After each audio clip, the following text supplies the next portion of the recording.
The time is now 5:34 p.m. Reception when I first got here, but okay. What's up, sir? Welcome. The time is now 5:35 p.m. on Wednesday, June 21st, 2023, and this public meeting of the D.C. State Board of Education will come to order. The roll will now be called to determine the presence of a quorum. Director Butler, please call the roll. Representative Bernstadt, Representative Jones-Burgess, Representative Wages, Representative Washington, Representative Williams, Representative Chang, Representative Goulet, Vice President O'Leary, Here. Representative Henderson, Here. Representative Best, Present. President Thompson, Present. Representative Reed, Representative Patterson. Present. Madam President, you have a quorum. Perfect. A quorum has been determined, and the State Board will now proceed with the business portion of the meeting. Members, we have a draft agenda, before us. Are there corrections or additions to the agenda? Representative Henderson. I move that we postpone consideration of SR 23-5. All right, is there a second? Second. It's been properly moved and seconded that we postpone this SR. Is there any discussion? Yes. Yeah, this is really important business before us, but I think we need we need more time to refine our resolution. Okay. I appreciate that. We'll add that to our July working session agenda. Is there further discussion? If not, I'm going to ask Director Butler to call the vote.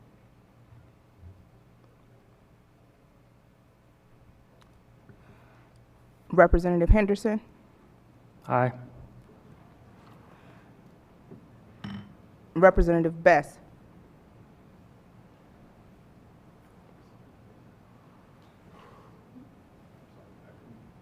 we're voting to remove SR 23 from the agenda for today. Amendment to the next meeting. 23-5, to postpone it until July. Okay. Representative Patterson? Yeah. Representative Williams? Aye. Vice President Thompson? Vice President O'Leary? Aye. President Thompson? I was already aye. The ayes have it. All right, seeing no further changes, I would now entertain a motion to approve the amended agenda. Is there a second? Second. All right, it's been properly moved and seconded. We can just do yay or nay on this one. So all in favor? Aye. Aye. Any opposed? Perfect. Motion carries. We will move forward. We now have the minutes of our June 7th working session. That feels so long ago. Is there a motion to adopt these minutes? So moved. Is there a second? Second. All right, it's been properly moved and seconded. Is there a discussion? All right, seeing none. The motion is on the adoption of the June 7th working session minutes. I will ask again for the yeas and the nays. All in favor? Aye. Any opposed? All right. Thank you. A motion is approved. Good evening. My name is Ebony Rose Thompson. I have the pleasure of representing Ward 7 and serving as the president of the State Board of Education this year. On behalf of the District of Columbia State Board of Education members, I want to welcome our guests and the viewing public to our public meeting for June. The state board plans to continue this in-person posture for our public meetings. The board will hold its regularly scheduled meetings on the third Wednesday of every month at the Old Council Chambers at 441 4th Street Northwest. This meeting is being broadcast live via the District Knowledge Network. Before I discuss the items on this evening's agenda, I would like to congratulate Dr. Christina Grant on her 2-year anniversary, which she let us know is today. So she's here with us to celebrate today as our state superintendent here in DC. It's an honor to work alongside you as we have created education policies centered on equity and moving our students into the 21st century. I look forward to the work ahead as we continue on this journey. I also want to take some time to share a few updates and highlights from the past month. Since we last met, the State Board has worked collaboratively with the Office of the State Superintendent of Education to update and shape the social studies standards to reflect the feedback from members, the public, and State Board staff. We also opened and closed our applications for the Board's Student Advisory Committee, the district's most active student voice in public policy. Lastly, the SBOE leadership met with Deputy Mayor Kine to get updates on the boundary study, master facilities plan, and transition of the Safe Passage program to the Deputy Mayor for Public Safety and Justice's cluster.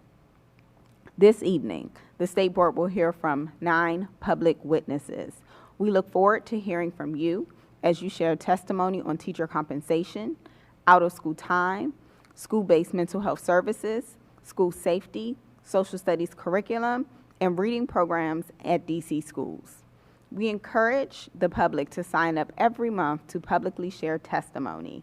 As a reminder, sign-up closes 48 hours before the public meeting, and the link can be found at www.sboe.dc.gov.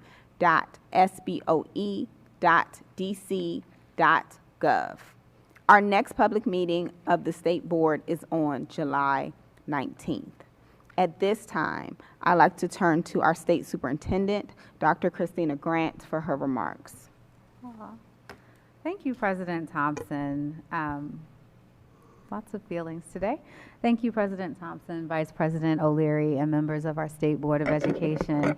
While I am pleased always to address the board about our shared priorities, I am especially thrilled to sit with you all today. Under Section 403 of the Public Education Reform Amendment Act of 2007, the State Board is responsible for approving state academic standards recommended by the State Superintendent of Education. And after years of work in collaboration at and between our respective organizations, this evening you will vote on updating Washington, D.C.'s social studies standards for the first time since 2006. A lot has happened since 2006. The first iPhone was released. 3 different presidents and vice presidents have been elected, including the first Black president of the United States and the first Black woman elected to serve in the executive branch as Vice President of the United States. Wars have started and stopped. Justice Sotomayor and Justice Jackson broke barriers with their appointments to the Supreme Court, and a former president was indicted for federal crimes for the first time. History is continuous. It's a never-stopping series of actions and counteractions, consequences. And the proposed standards update the content that students will learn, covering vital topics such as the creation of democracy, the futuring of democracy in the 21st century, the impact of machine learning, modern Supreme Court cases. In addition, the standards reflect updated best practices in the teaching of social studies, placing greater focus on inquiry and the interrogation of historical narratives, and less focus and emphasis on the memorization of names, dates, and places. The board and the public should take great pride in both the process and the results of our social studies standards revisions. We have avoided name calling in any ugly debates, and we've kept the focus on where it should be, providing our students with factually accurate standards that right-size historically marginalized voices and provide students with windows and mirrors to better understand the world and themselves. The process to revise our standards have been lengthy, but it was important to dedicate the time necessary to get the work done right. Since the board identified guiding principles for revising the standards in 2020, OSSI and the board have worked diligently to ensure transparent processes that incorporate community and expert feedback at every step of the way. From March of 2021 to November of 2022, the Technical Writing Committee, a committee of more than 25 teachers and stakeholders, met to write and refine our draft standards. The group worked with a team of external writers and reviewers to ensure vertical alignment, developmental appropriateness, rigor, and clarity. The new standards also went through an intense round of review by a panel of experts from across the country who specialize in social studies education, media literacy, elementary education, geography, and the history of Washington, D.C., as well as content-specific experts in Asian, Indigenous Nation, Black, Chicano, and LGBTQ+ studies. Shout out to my good friend, Dr. David Johns. We are proud that leaders in the fields have informed our work, and they help to ensure our standards reflect best practices and research in social studies education. In addition, we produced multiple rounds of draft standards, responding to each piece of feedback that state board members provided. This iterative process improved our standards and strengthened our community support. In addition to updated content, greater representation of diverse perspectives, and increased focus on historical thinking skills, I am particularly enthused by the inclusion of media literacy and action civic standards. Social media, emerging technologies, and the increasing speed, size, and spread of information make media literacy more important than ever. Through the incorporation of media literacy standards, students will explore the limits of using a single piece of information to understand the past or present and learn to identify reliable evidence to tell the truth from falsehood. These are vital and undersupplied skills in the modern era among both youth and adults.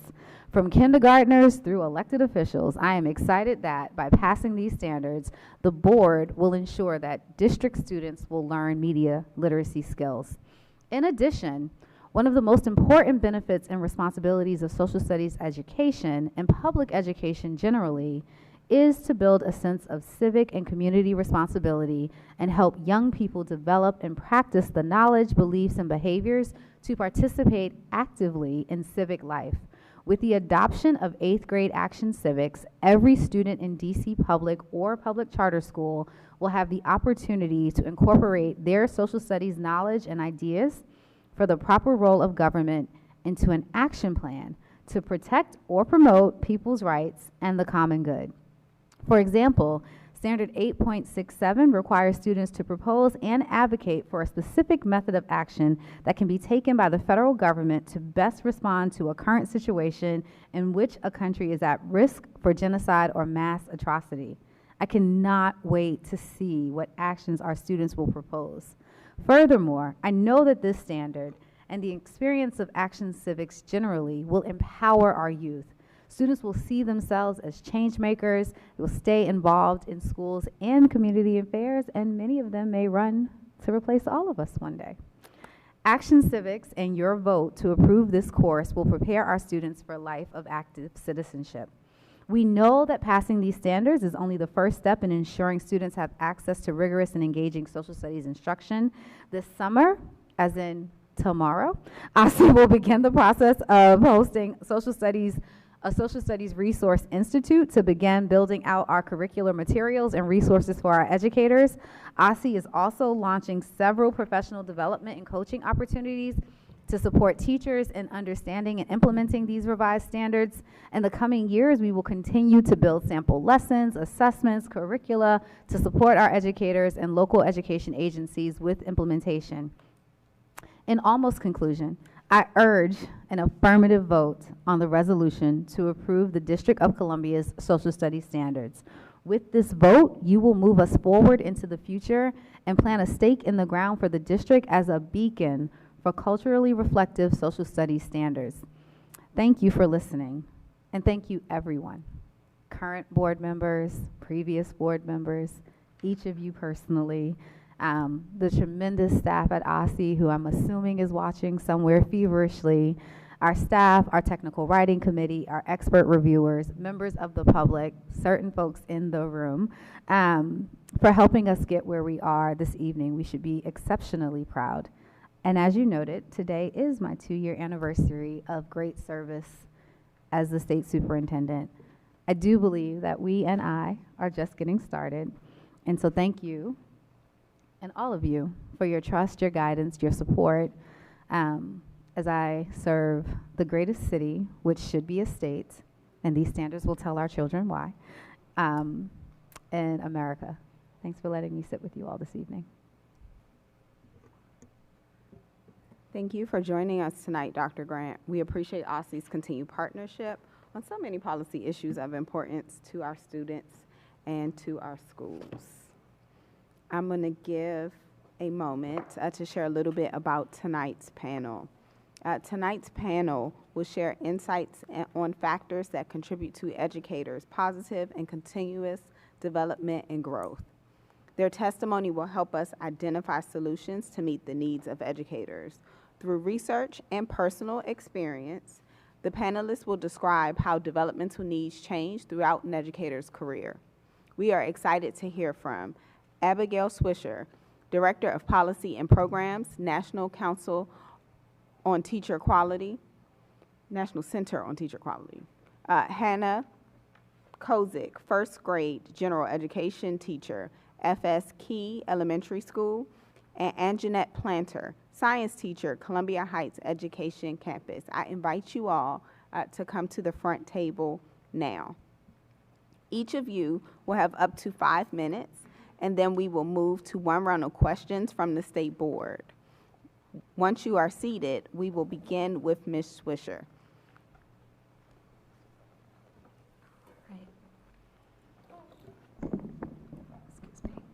I will note, we do have one microphone because these are the old council chambers, emphasis on old. So we're going to ask that you share the microphone and that you speak closely into the microphone so that the viewing public can hear you. Please start when you are ready. All right, fantastic. Thank you very much for the invitation to present before the board this evening. My name is Abigail Swisher, and I'm the Director of Policy and Programs at the National Council on Teacher Quality, or NCTQ, as some of you know us. We are a nonprofit, nonpartisan research and advocacy organization, and our mission is to ensure that all students have access to an effective and diverse teacher workforce. As part of this mission, we work across all 50 states and the District of Columbia to advance policies to ensure that all teachers receive the support that they need to effectively reach their students.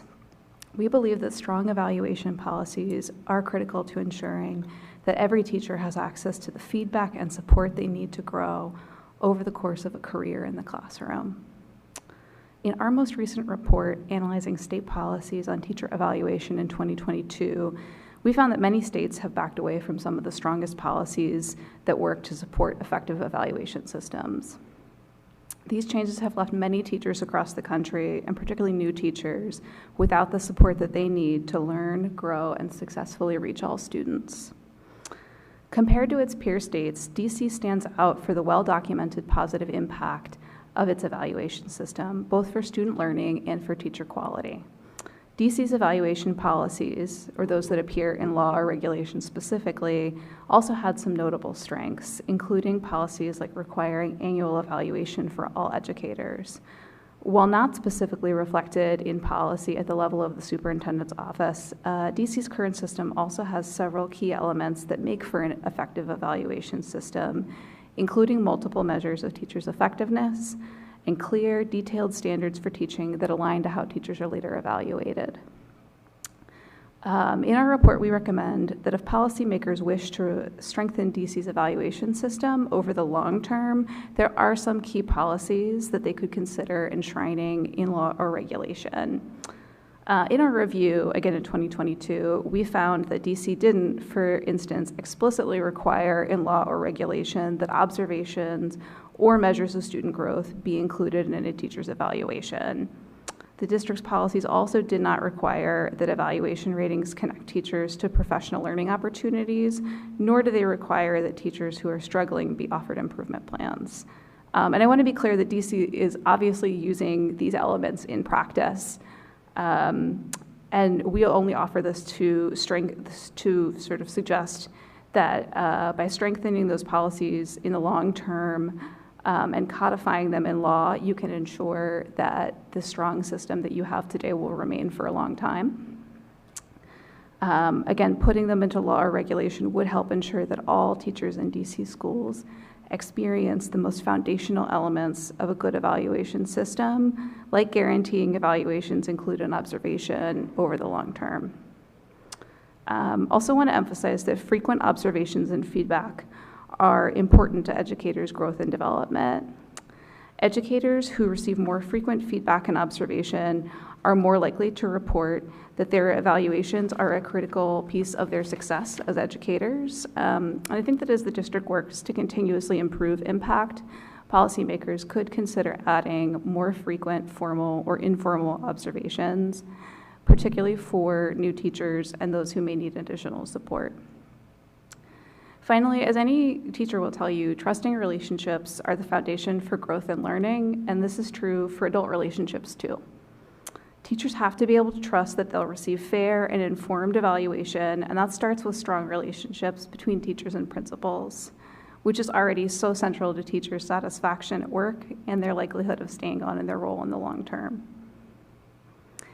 States can also consider who is allowed to become a trained evaluator in order to build trust. In some states and districts around the country, we found that trained peers can take the place of principals as skilled observers.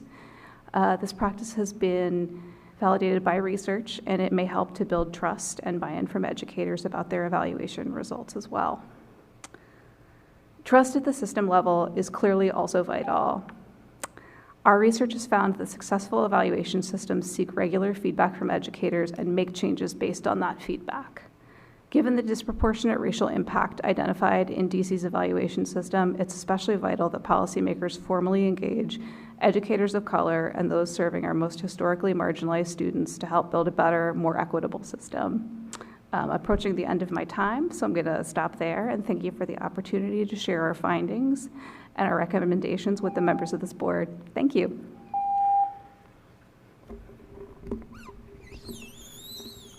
Thank you.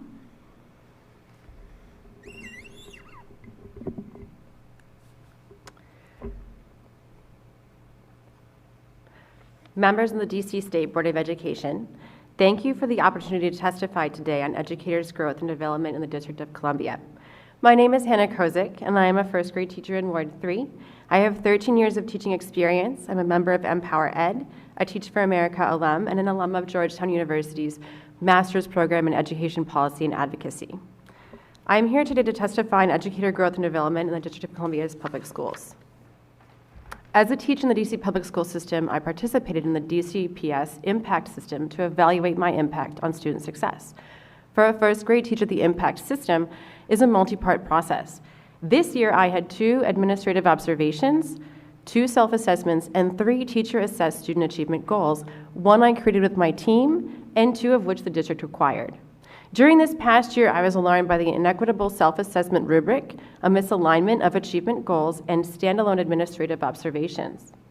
First, the self-assessment rubric provided to me emphasized the need to go above and beyond and extend your impact beyond my classroom. To receive a rating of highly effective, I was asked to attend events outside of the school day, such as movie nights and family dances, and planning with special education teachers with whom I might not share a coinciding planning time. Theoretically, these are laudable standards to encourage. However, in practice, their feasibility must be questioned. These things may not be possible for teachers with young children or families, or who live far from their school districts and can't afford to live close by. To be effective, teachers already go above and beyond the minimum. Any demands beyond that impact a profession with an already precarious work-life balance, which affects teacher retention in Washington, D.C., and therefore affects students in school communities. Secondly, the teacher-assessed student achievement reading goal provided to me by the district required that students who enter first grade on a proficient level already must leave first grade above proficient. This is an undue burden on teachers already struggling to meet the individualized and myriad needs of students, especially since the pandemic. Additionally, the district's math goal required that 90% of students grow a year or more using the iReady assessment system. However, this assessment tool does not align to the curriculum provided to me by the district. To prepare my students, I matched lesson objectives from the iReady assessment tool to the lesson objectives in the Eureka program to determine what was missing.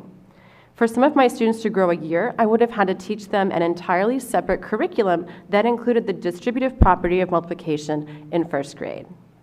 This is an unreasonable and unrealistic expectation, both for teachers and students, and I question whether this adaptive assessment tool is age appropriate. Third, the administration conducting my observations was rarely in my room. There were no opportunities for those who observed me to get to know my teaching style or students or provide feedback that might help my growth and development. These two observations became summative, standalone moments that did not allow me to receive feedback, adjust my teaching, and grow. There are ways to evaluate teachers that foster and support their development and growth. First, we need to recognize that a work-life balance is essential for healthy teachers and retaining quality teachers. The district can strengthen and expand the definition of school community and the outcomes and look for a wide range of options to build that community rather than picking arbitrary requirements. Similarly, the district can define what it means to be a good teacher and set expectations according to those priorities. There are many ways to build or help build the school community besides attending or creating events. Second, the teacher-assessed student achievement goals need to align with the curriculum teachers are given by the district in the context of teaching today. I can extend and challenge all of my students, but to move students who enter my classroom above grade level, yet another grade level requires a separate curriculum. If we expect students to leave their current grade level prepared and proficient for the following grade, our student achievement goals should reflect this. Third, if we want teachers to grow and develop their practice, we need an evaluation system that is flexible and formative. We can utilize an existing system of mentor teachers and train them as coaches and mentors to evaluate other teachers. These teachers can receive additional compensation for undergoing the training, coaching, and mentoring. This coaching process also gives opportunities for teachers in the classroom to leverage their expertise and take on leadership roles while building relationships among teachers, administrators, and school and district leaders. In sum, there are three things that we can really approach to help develop and evaluate and grow the teaching quality teachers in DC. We can broaden school communities, we can address the misalignment in goals and student achievement goals, and we can utilize teachers as mentors and coaches for their fellow teachers. Thank you for your time. I appreciate your consideration of these changes to the growth and development of teachers in the District of Columbia.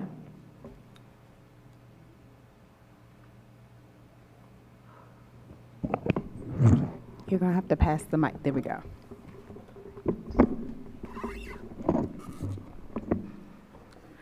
Good evening. My name is Anjanette Planter, and I am a science teacher at Columbia Heights Education Campus.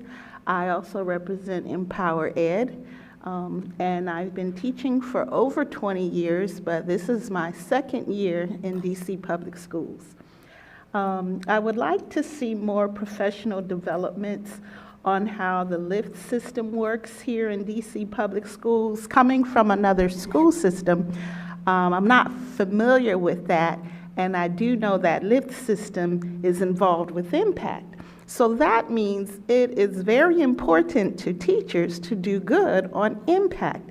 But if you don't understand impact and you don't understand lift, then you don't understand how the evaluation system works, and that can really affect the teacher and her achievement throughout the school. And that also relates to teacher morale in the school district. As you can see, my friends here both talked about impact. So that's a very important measure with teachers here in DC Public Schools. How environmentally friendly can we keep our schools and communities safe with our environment? A lot of the times, our environment in the schools is very important for growth and development. Air quality, one of the things that just took place in DC was the air quality was not good, and a lot of the students had they were concerned about that. But if we don't talk about the environmental issues in our city and how to keep that safe with the schools, we sometimes lose our students. They want to stay home and not go to school, but if they're environmentally friendly, they can go. Professional developments where organizations come in and can help assist teachers with the classroom. As a new teacher, one of the things that was very concerning for me was how to get the community involved if I'm not familiar with the community. It would be good to have organizations come in to the schools more, or maybe have like a community day in the different wards, helping teachers to understand the community and what organizations are there and how to get that connection with the community in the classroom.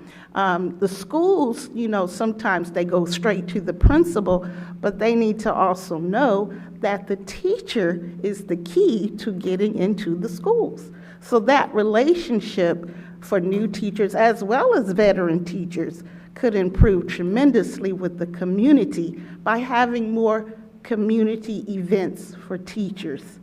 Another thing that I have, one way to close that relationship gap is to have elected officials maybe act as subs to kind of see how to help teachers in the classroom. It's good to talk about it, it's good to visit, but do more like a elected official sub day, you know, announce it and let them know we're going to be teachers, you know, and the teachers can kind of prepare the students. On this day, we have a new teacher coming, it's an elected official, and they're going to be, you know, just a way to get more involvement with elected officials in the community in the schools. I think that would be a good way to close that gap, because then you can actually see what we need. Another thing that we could do is just a day in the life of a teacher, maybe highlight a different teacher. I know they have the DCPS newsletter, but sometimes teachers need confirmation that we're on the right track from the board, you know. And if maybe at the meetings you highlight a school or a teacher and get that recognition out, that would be a good way to close that relationship gap. Let's see. If you provide, I know we talked about stipends, my friends in education did. Stipends are good, but it would also help to boost the morale of veteran teachers, to keep them, to provide a stipend to mentor other teachers. As a new teacher, we have a new teacher program, but the mentoring program needs more help. And that's all I have.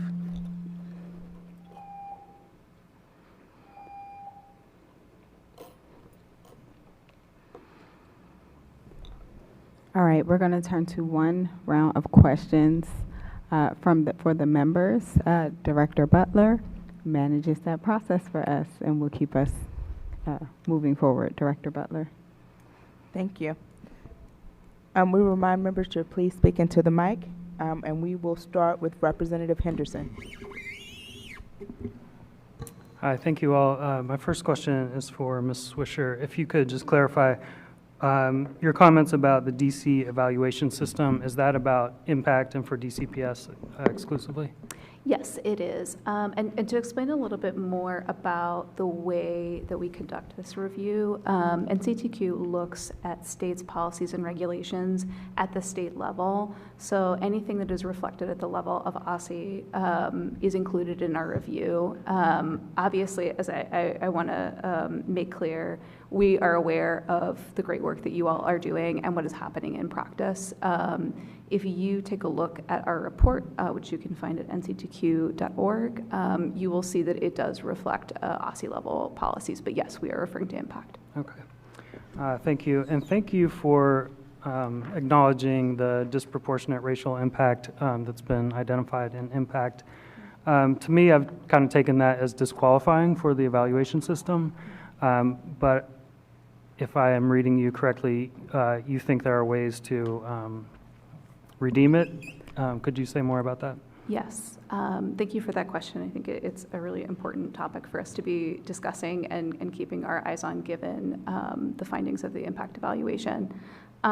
So, I think that continuous improvement is the one thing that we found across the country has made the biggest difference in evaluation systems being effective, making sure that when problems like this are identified, they're taken seriously, and that the state is working to both communicate really proactively with educators. And that's something I want to mention we do commend DC for in our report, and the level of engagement and transparency that has happened throughout this process.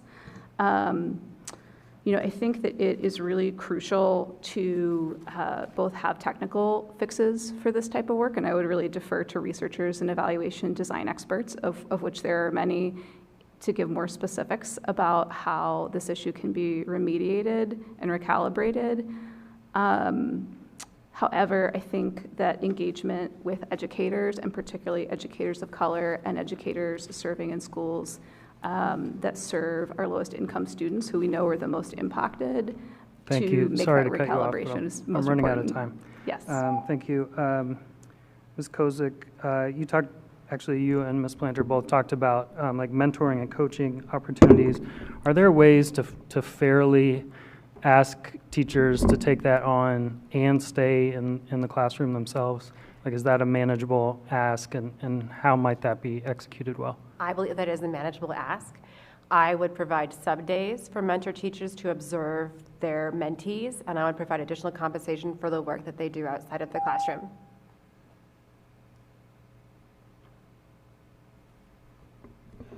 Representative Best? Thank you all for being here and sharing.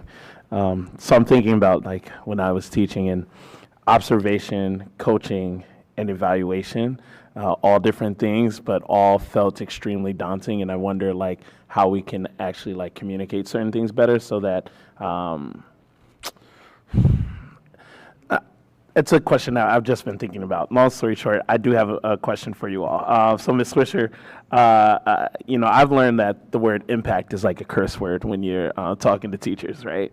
And so what are other districts doing to evaluate teachers that we could implement here to kind of improve what we're currently doing?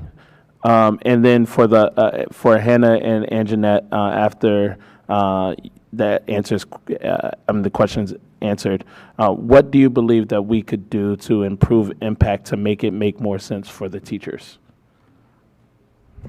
So I'll just start very briefly and say that I think, right, when it comes to implementation, everything is so locally contextual and based on what you're hearing from teachers. So I'm really excited to hear from both the educators on this panel about what they think will work best. But we'll just say some themes that I'm hearing here, right, are like better onboarding for all teachers so people know what is expected of them and can meet those standards, better school climate so that teachers feel that like strong relationship in their building, as well as, Hannah, what you pointed out around alignment across all assessments.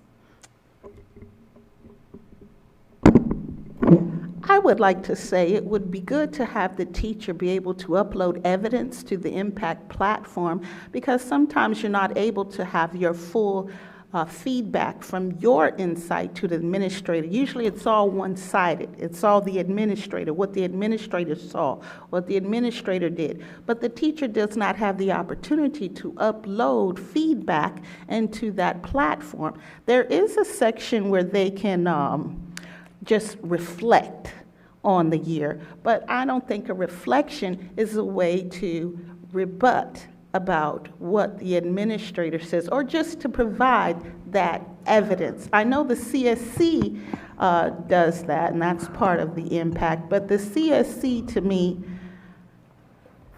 it's redundant. To me, it's very redundant.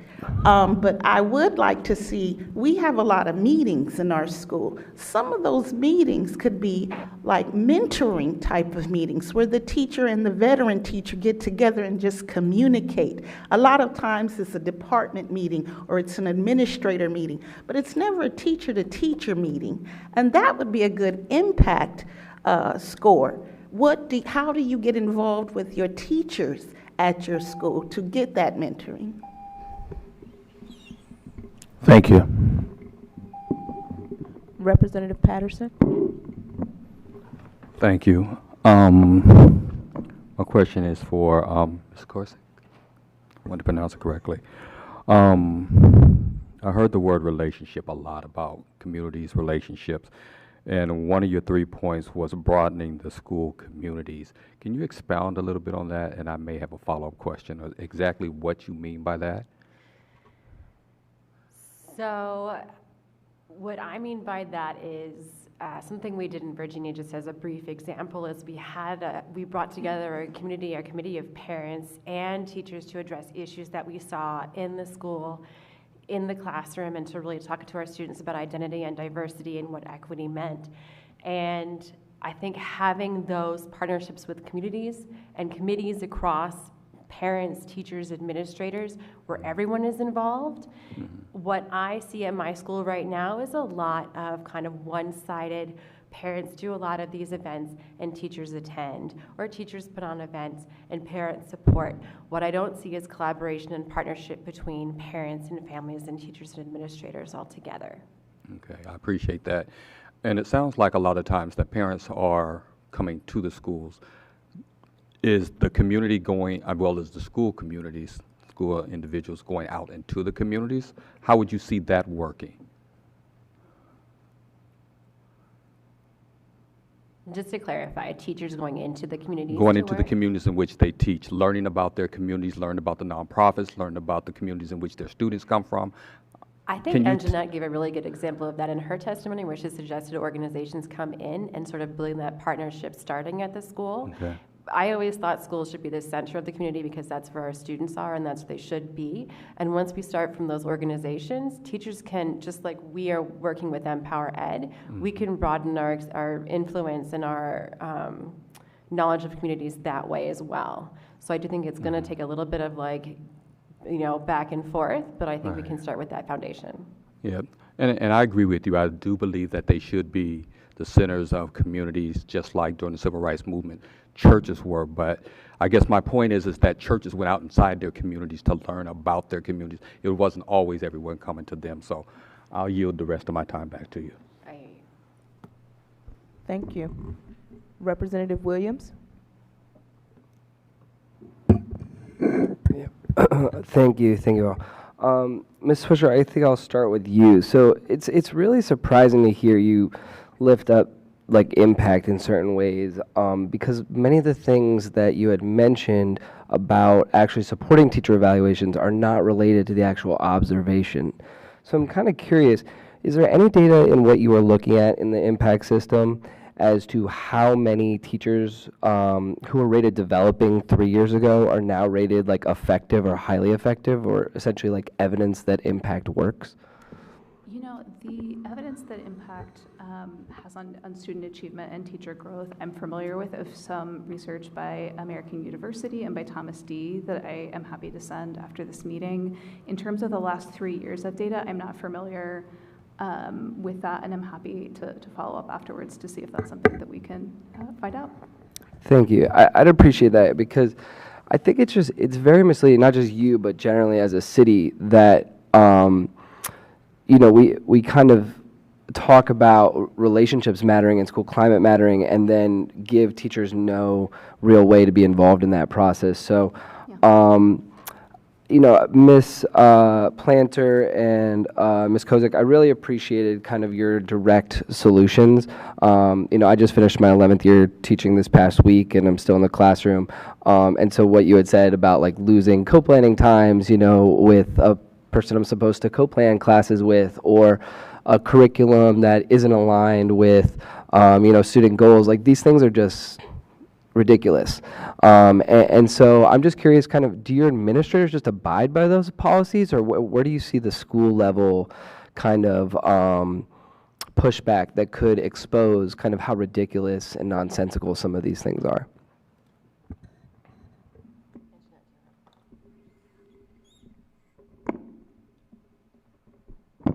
You know, it's good to have an administrator's voice, but I think a lot of times they're looking for us teachers to tell them what to do instead of them tell us what to do.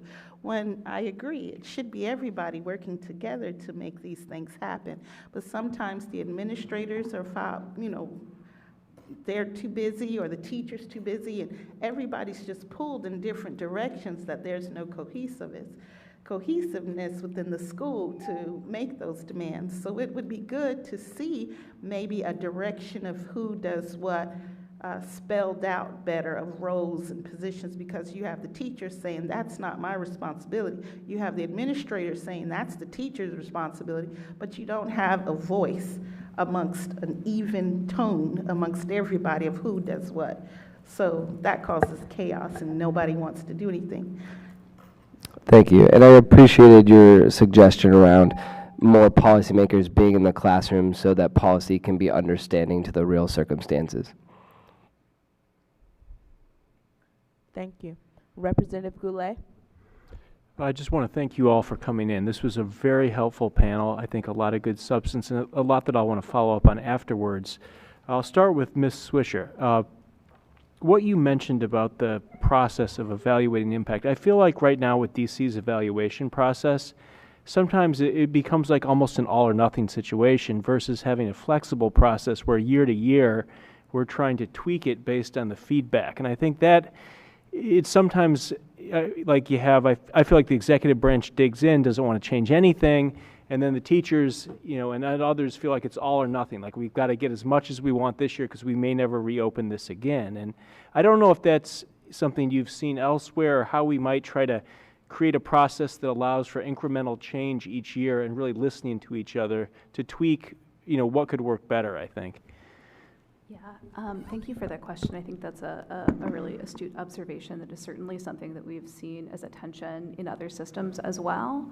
But what we have seen in the highest performing evaluation systems, Tennessee is the first that comes to mind for me here, is that continuous improvement is just part of the deal, and everyone has come to expect that evaluation systems will over time be improved upon, and that teachers have an opportunity every year to give feedback on the evaluation system.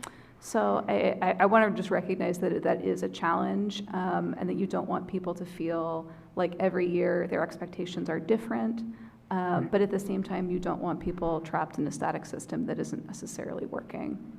Well, I'd love to work with you afterwards to kind of get some feedback on how we might be able to do it like Tennessee does here in DC. To Ms. Kozik, just you're in my local school, my in-boundary school. I'll have a fourth grader there next year, so I'm excited to hear your testimony. And I'd love to work with you in terms of seeing how the issues you raise, particularly forcing teachers to be highly effective only if they show up to outside of business hour events. It's not fair for teachers who have families or have to commute long distances because of the cost of living in DC. You named a bunch of other things that we won't have time to go into here, but if we could work with you, I'm glad you're with Scott. I mean, Empower Ed's a great group, so I'd love to work with Empower Ed on getting that feedback from you and others to see how we can work this in. And lastly, since I only have 30 seconds here, Ms. Planner, I'll take you up on your offer. I would love to be a sub for a day and kind of see how, assuming we allow that in DC, I'd love to figure out how this system works, a day in the life of being a sub here in DC. So I take you up on that offer, and I would love to do it if that's something we can arrange. Thank you so much. I'm out of time. Thank you. Representative Chang.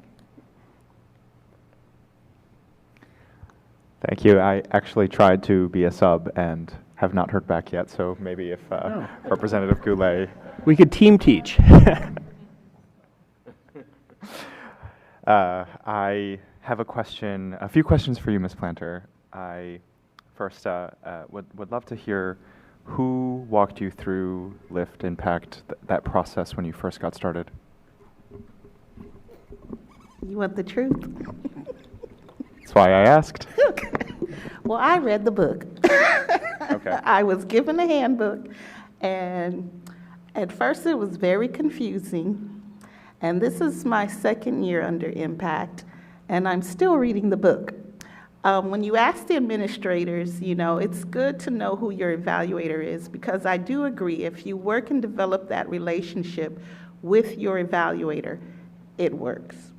But sometimes it's hard to get that relationship because, again, they're pulled in all different directions. They're either doing after school work or tutorials or the games, the athletics, because I'm high school, or administrators wear a lot of hats.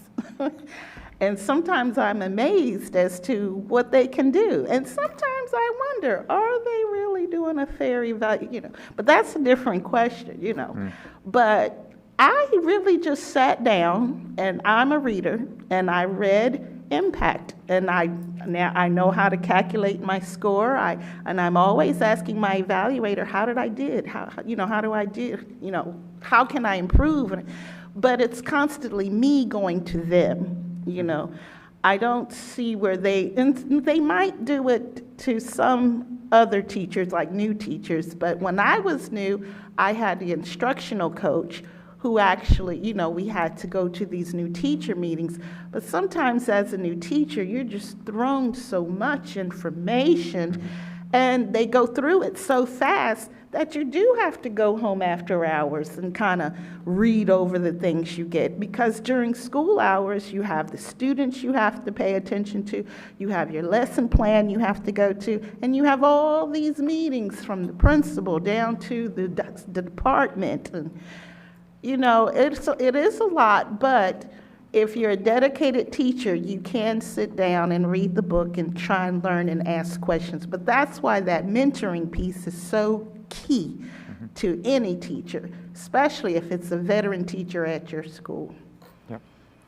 With my 10 seconds left, I'd love to follow up with you, Ms. Kozik, after, and the numbers you shared around how many of each of those assessments you're getting in a year. I'd love to hear, if you could wave a magic wand, how you would design it.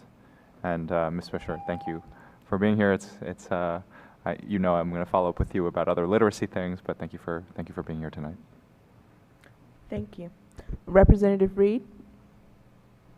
Just a good evening, and my apologies to the panel for missing your initial statements. I was attending a graduation, as well as the members of the public, so I will be listening to my colleagues' questions as well as your written documents and incorporating feedback there, so my apologies. Vice President O'Leary? I've never been a fan of Impact in my entire career. I think it was destructive. I think it caused teachers to leave rather than being a supportive system. It was a punitive system, and from what you're saying, it hasn't changed. I hope that when we're working on the new report card, that we'll be able to lessen the impact of Impact so that teachers can do what they're trained to do, and that is teach, and that having mentors for new teachers has to happen. A new teacher doesn't know how to teach when they start. It takes you 5 years to become a good teacher. And the system doesn't have mentors. Every new teacher should have a mentor. And professional development should be among your peers in your schools, rather than bringing in outside experts that all put everyone to sleep. And I think that this is a chance. I know that tonight is sort of a revolutionary night, since we're going to be voting on the social studies standards, which are going to change the system as far as social studies is concerned. But it's very important for the city to take notice about how our teachers need help, and they need support, and they need positive feedback rather than just punitive feedback that turns them off. And I appreciate the fact that you've read the book on impact. I never read it and didn't want to read it, and it had nothing to do with my teaching. And to have people come in the room that don't know what they're talking about and are your evaluators is a crime. You can respond to that, please.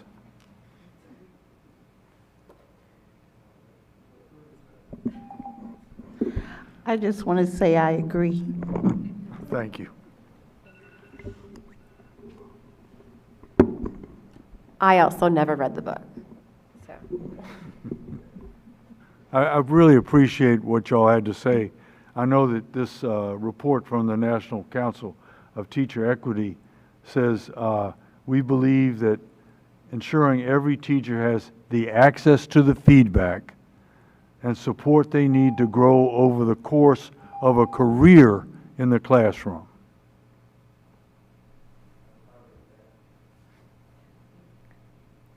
Thank you. President Thompson?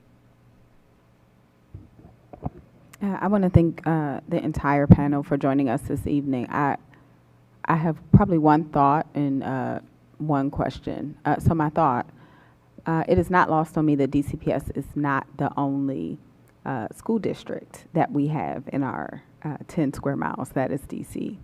And so while I appreciate the conversation around impact, I am curious if you would just lift up, since we do have so many teachers that are also in charters, like what are the things that you would mark as like good professional development and impactful experiences that we should duplicate? So that's my question.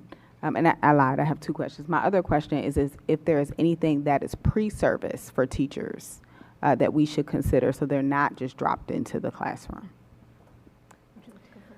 So I actually taught in 2 charters in DC as well. I taught at KIPP Promise Academy and at Friendship Southeast Academy. And it was very similar along the lines of a summative standalone assessment over the course of the year and then a final evaluation with my principal at the end where I was told whether I was even going to be rehired for the following year. So professional development that would be good is reflection in the beginning of the year for teachers. I think that would be really important. And then as they move throughout the year, you have that continuous piece along with those mentor teachers. And a lot of my professional development in both places was just diving into materials that we were already provided with in the unit. I would like to see us hone in on more specific like sort of technical logistical pieces in the classroom, like how to strengthen centers. I think asking teachers what they need from the very beginning of the year is a good place to start, and then repeatedly throughout the year.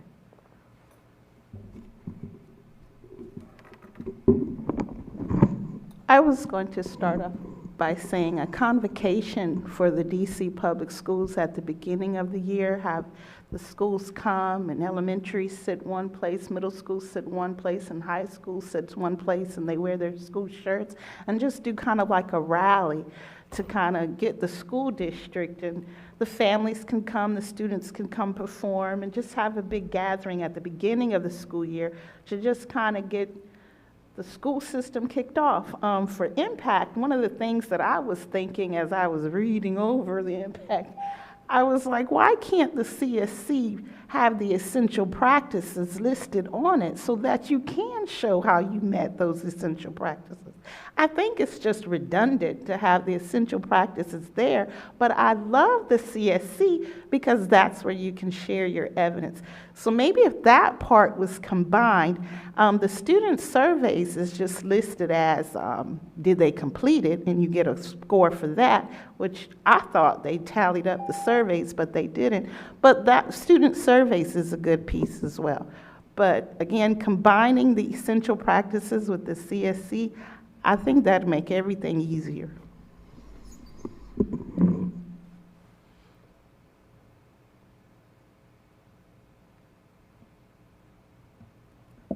All right, I want to again thank all of our panelists. Your thoughts and suggestions will help us guide the board's work over the next 18 months or so. You should also know we are working to reintroduce our data transparency warehouse bill with the council and improve how the district supports educators throughout their careers. We're going to take a moment to recess.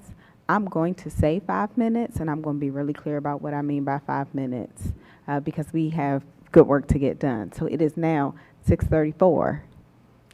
Please have us back. I'll even give you 6 minutes to make it a round number. 6:40 members, please be back on the dais so we can continue with the meeting. Thank you.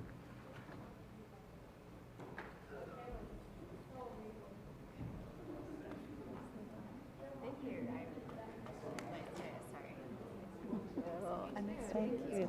Did you put a voucher? No, I did professional development there. Okay.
Yes, Bernice is also, Bernice is aware.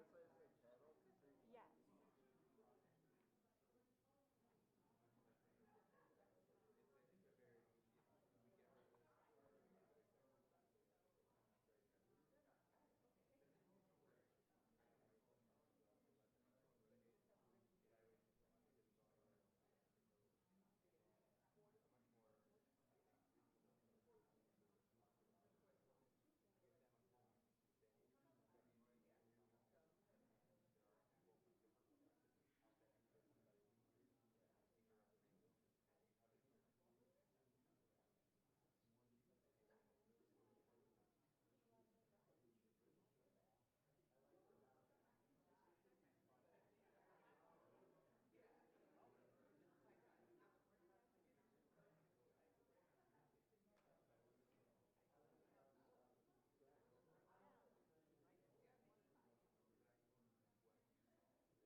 is the 1-minute warning.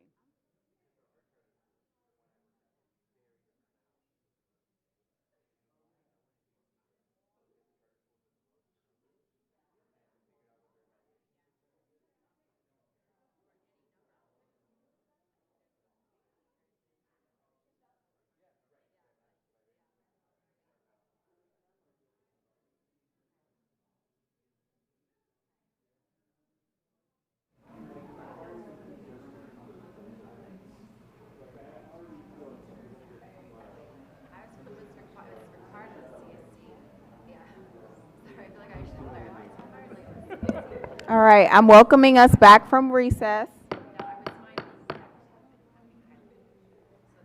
We hear testimony from public witnesses at every public meeting, and your comments become part of our official record. If you would like to speak at a future public meeting, please sign up on our website at sboe.dc.gov or contact our staff by email at sboe@dc.gov or by phone at 202-741-0888. Tonight, we have 9 individuals who submitted public testimony. We will hear from those in attendance it's going to end up being 3 panels. In panels of 4. Each witness will have up to 3 minutes to provide comments. Please note that you must use the microphone at the table, which is already on. The timer light on the table will be green for the first 2.5 minutes, yellow for the last 30 seconds, and red once 3 minutes have elapsed. After our public witnesses speak, we will pause for questions from board members. Members will have 3 minutes for questions for our public witnesses, and this is the friendly reminder that those 3 minutes include the question or comment and the answer. Director Butler will call the public witnesses to the table and question rounds. She will also assist with timing to ensure our witnesses and board members stay within their allotted time. Director Butler, you may call the public witnesses to come to the table. Thank you. Thank you. We ask that you all come in the following order: Janice Williams, Patricia Stamper, Paula Edwards, Kiera Moore,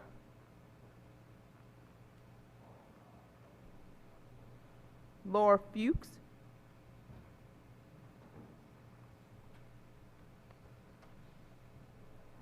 Donna Chapin,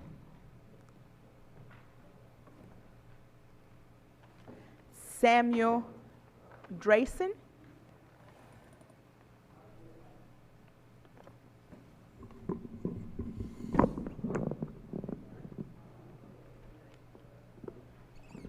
we will begin with Ms. Paula Edwards. Thank you for allowing me to testify before you today. I'd like to thank our Ward 4 State Board of Education Representative, Fraser O'Leary, who has been so supportive of the effort to revise the social studies curriculum and to keep Ward 4 informed on its progress and to encourage us to participate. I've come here to express my appreciation for the vision of the current revisions and for the commitment to ensure that age-appropriate education about the Holocaust, genocide, and racism are included in the curriculum. The Holocaust still represents the most organized, well-established, and insidious national government program designed to annihilate entire populations based on their race and faith. Currently, 23 other states have statutory requirements that Holocaust education be included as part of their curricula. For several months, the ex-president of the United States, Donald Trump, has uttered the same sly aside about Special Prosecutor Jack Smith. I wonder what his name used to be. While this dog whistle went over the heads of many listeners, it was a familiar anti-Semitic trope designed to impugn the heritage of Jewish Americans that goes back to Henry Ford. This is from The Nation, the news magazine The Nation. Education can inoculate students against charges that the Rothschilds control the weather, Jews control the media, and that Jews, blacks, Hispanics, Asians, or gays are trying to take over the country. Knowledge of how these tactics have been and are being used to destroy will make students less susceptible to being infected by them. Enemies of this country, both foreign and domestic, know that we are susceptible to being infected by them. I'm sorry. Enemies of this country, both foreign and domestic, know that the internal assault is the best method of conquest, and that our country is particularly susceptible to division by race. Aside from simple justice and fairness, revising the standards to protect students against blandishments to hatred will protect society as well. Thank you.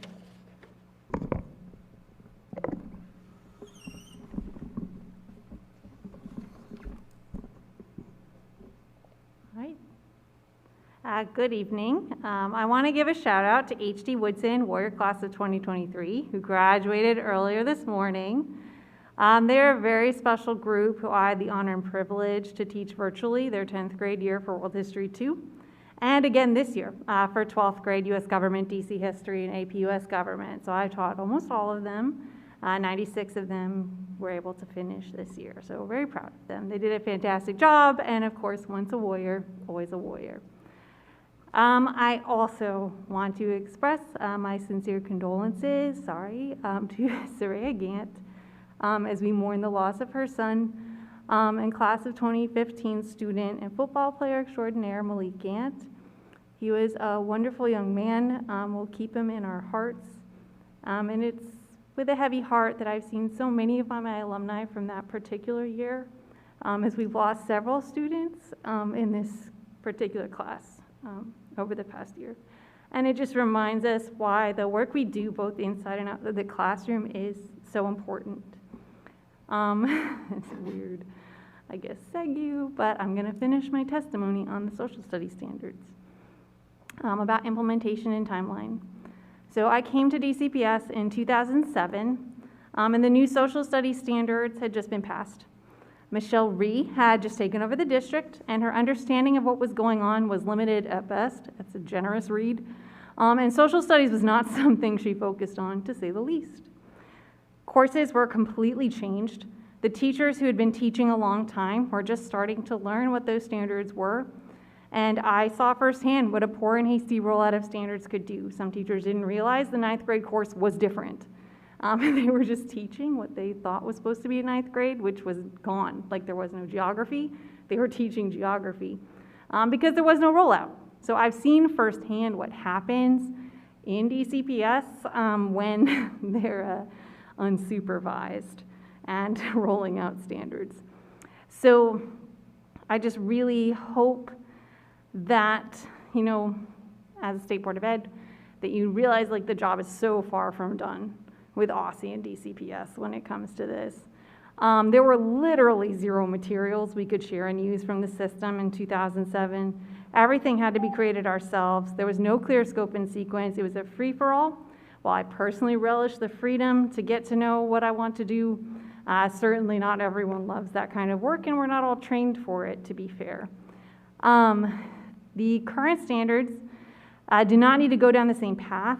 Even if we pass them today, we have a lot of work to do. I look forward to seeing what OSSI does, but if we look at the stuff DCPS gives us today, we should know it's mostly garbage. It's unusable for most of us. It's created by Teach for America children who don't have a training in this, and we don't want to go down the same path, and DCPS will, given the opportunity. Thank you. Ms. Fuchs.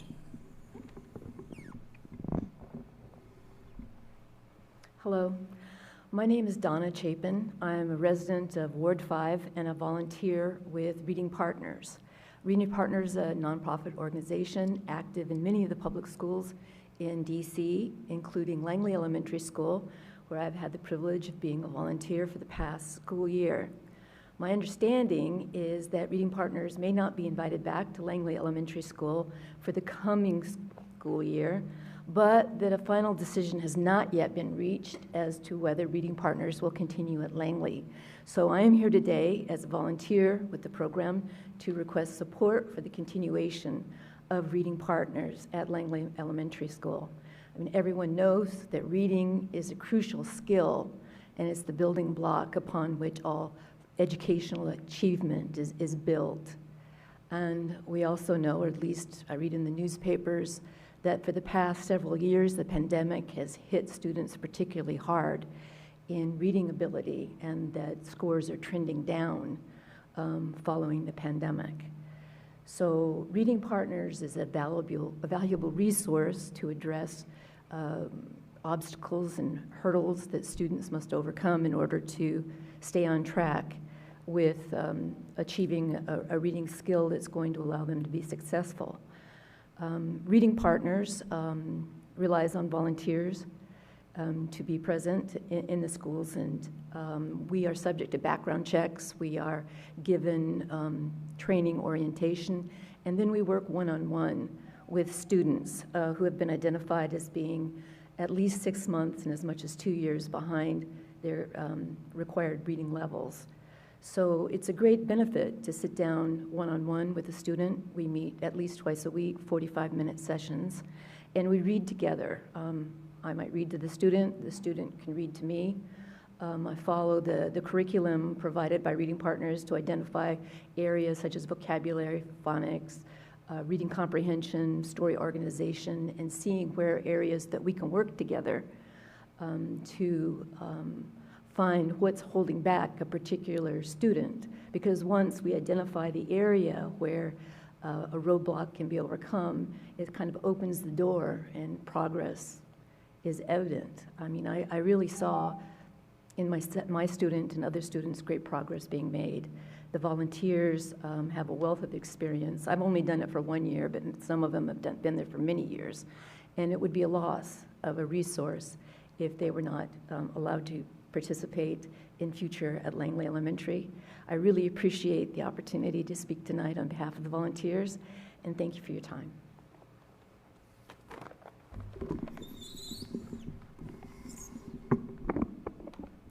Hello, representatives. My name is Sam Drayson. I'm a student at GW.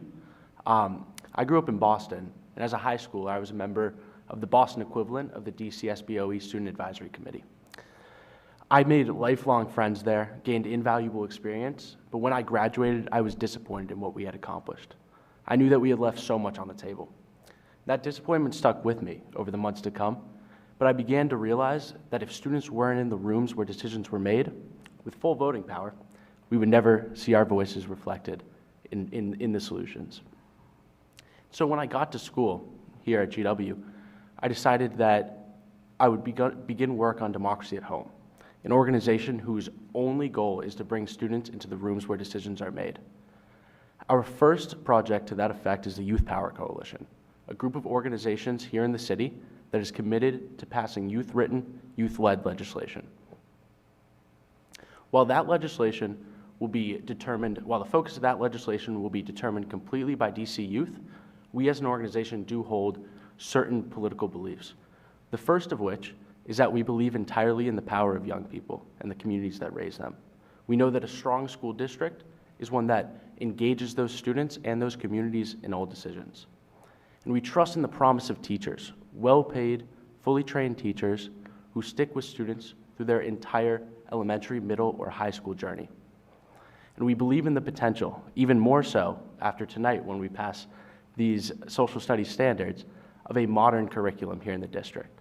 One that doesn't only train students to work after graduation, but to reach their fullest and highest potential as people and as community leaders. This summer, Democracy at Home will be in the streets, talking to young people, building relationships, and most importantly, listening to young people, so that this fall, when it comes time to write legislation, we know what students need. I thank you for listening to me here today, and I come with not a demand, but a promise that I will be back, my team will be back, and the Youth Power Coalition will be back. And I look forward to working with you all and the students you serve, ensuring that DC young people have a fulfilling and empowering educational experience. Thank you, and again, I look forward to working with each and every one of you. Thank you all for your testimonies. At this time, we will call for a round of member questions, starting with our student representatives. Representative Bernstadt. Hi, thank you all for your testimony today. I had a question for Ms. Chapin about Reading Partners. I'm just curious, what type of training do they do? Like what school of thought do they follow in terms of like literacy training, and how long does that take?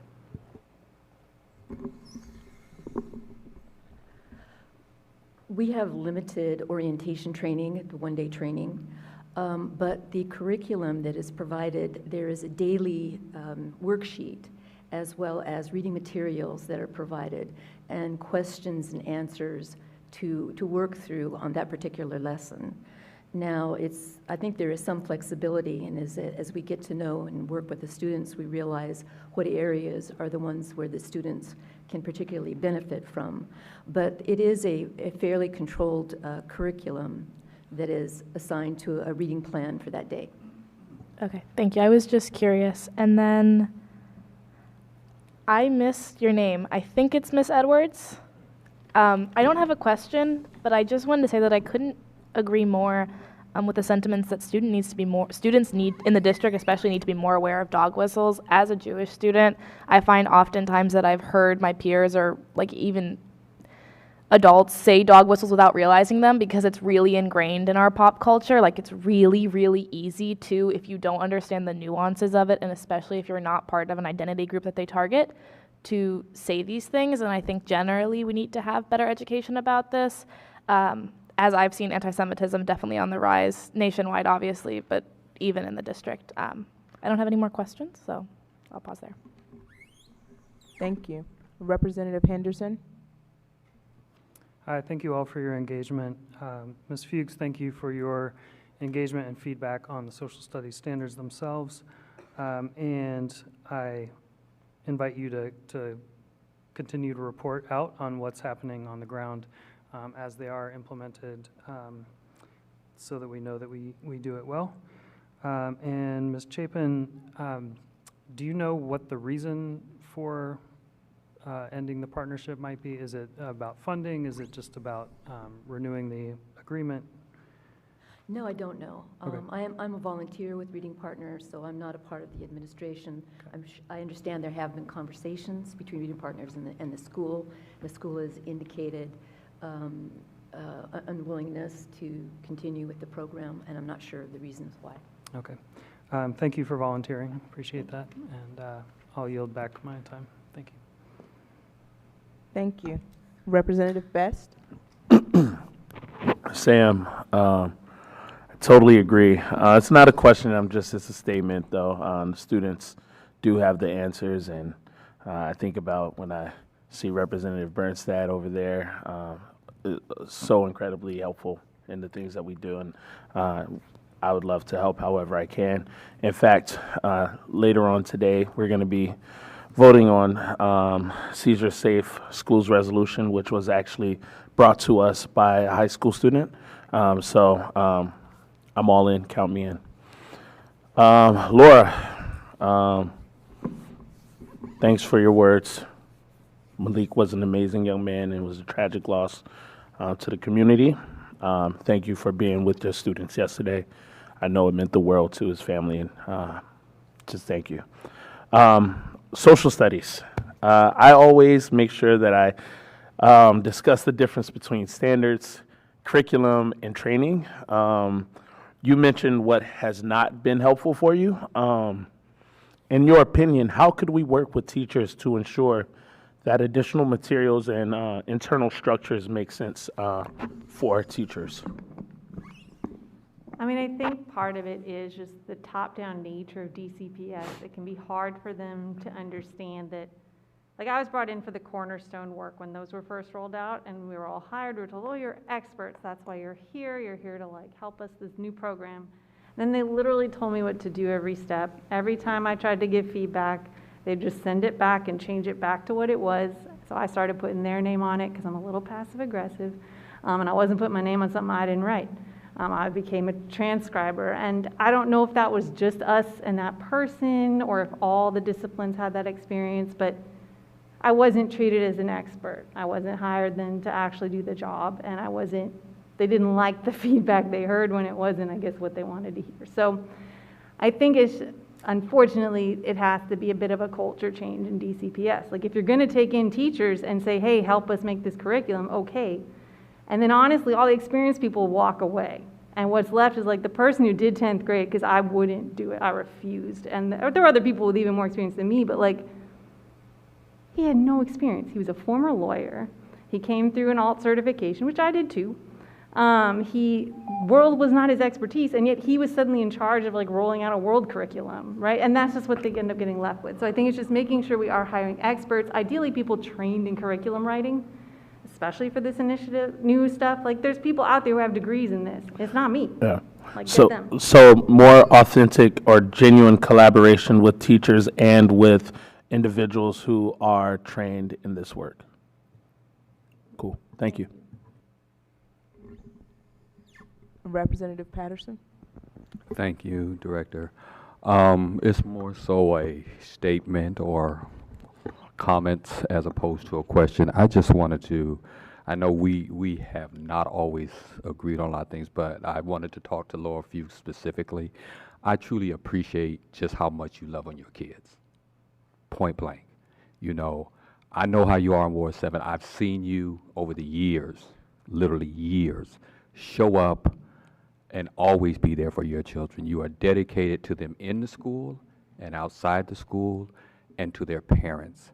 And for that, I appreciate it. As a Ward 8 resident, and I come over to Ward 7, if there's something going on, you know, you're going to be there. So I just wanted to tell you that I truly appreciate what you do. I appreciate how you have stayed steadfast throughout the social studies deliberations to get us to this point, being unapologetic in your statements. And that means a lot. I think it's, you know, you represent teachers well because you come here and you say the unpopular things that make people think and things like that. So more so than anything, as we get ready to make this vote tonight, I really appreciate you. I've had time to sit on task force with you and just wanted to say I appreciate you for your advocacy, for your work, and for your passion for your community and your kids. So thank you. I yield all my time back. Thank you. Representative Williams. Yep. Thank you all for your testimony tonight. A lot of points were touched on, a lot of touching and important things. I just have one kind of follow-up for Mr. Drasen. So I'm a social studies teacher. I teach 12th grade, big believer in youth voice and, you know, students having a seat at the table. I was just curious if you could say more about the current, like, partnerships that you might have with schools and community-based organizations in the district. Yeah, so first I'll tell you we're in the infancy stage right now, but we have a partnership with the Student Advisory Committee. We have a partnership with DC Teens Action. We're working with a high school member on the Democracy at Home team to form partnerships with schools. So that's where we are, and we're working diligently this summer to grow that partnership base. And as I said, we will be, you know, in the streets, not just talking to organizations, but talking directly to students as well. Sounds good. So yeah, if you wanted to reach out to me directly, I'd be happy. I love the idea of students writing legislation. So I'm a government teacher, and at the end of you know, our MICFA curriculum, there's always an action civics project, and students can get involved in many different ways. So if you have that skill set and wanted to push in as a community-based partnership, I'd be happy to explore a partnership. Thank you. That's awesome. Thank you. Thank you. Representative Goulet. I want to thank you all, and I think Representative Patterson said it well with Ms. Fuchs. You know, we're as he and you and I are on opposite sides of issues, but your feedback on these social studies standards was so incredibly helpful to this board. Clearly, OSSE listened to it, which is good that they did, and things shifted. So, if you would be willing to do the same on the implementation side, I think we'll get a better product if you're continually engaged. And I echo everything he said about your passion for the kids is unquestioned. So thank you for everything you've done on this. I hope you'll stick with us, and I might even try to bend your ear about the bylaws too, if you're willing to help me look at those. So I appreciate that a lot. I want to thank you all for your testimony. I do want to talk to Sam for a second about this. I was fortunate enough to be able to sit there and sit down with our youth and our student advisory committee here at the State Board, and they're incredible. Got so many great ideas, things I didn't even think of, and we got to do that more often here. And I'm going to try to be a regular participant in those meetings. What students, where do you guys meet? What do you do? Can we come to those meetings? How do we get engaged with what you're trying to build here with youth? And I'm trying to think if we can intersect it all with what we do here with our student advisory, group here. Yeah, so I think that, or I know that starting this fall, we'll be having, a bunch of community events, and we'll be having the first meetings of the Youth Power Coalition, where we'll start to decide, what exactly the legislation will be about, stuff like that. As for now, it's mostly virtual meetings within the team to kind of work on our partnership and our outreach. But I would love to connect with you, and as soon as we're having open meetings, community meetings, we would love all of you guys to come, 100%. Yeah, I'll absolutely come, and if you need help drafting anything, I'm glad to do that. Now, we can introduce legislation here at the State Board by resolution. It'll be introduced to DC Council, so as long as it's education related, obviously, and I'd be happy to help you all draft something if we work in concert on it. So I definitely want to be engaged with those youth and then the youth here at the State Board that are on our advisory committee, because I think that will really get us a better product and really add energy to the efforts we have here. So I want to thank you for coming in and raising that work. And just want to also, I'm out of time almost again, Ms. Edwards, thank you for raising the issue of anti-Semitism. I think the standards have captured it, but it's going to come down to making sure that we have our teachers passionately talking about those atrocities and making sure that we don't repeat it. And lastly, Mr. Chapman, I'll be glad to work with our Ward 5 rep to try to see what we can do on, ensuring Reading Partners is still in the school. But I'll follow the lead of Representative Henderson on that one and coordinate with him. Thank you. Representative Chang. Thank you. I also have some questions about Reading Partners. Bless you. Bless you. But before moving into literacy, Mr. Drazen, I represent Ward 2, and GW is in my ward, so please reach out, let me know how I can help.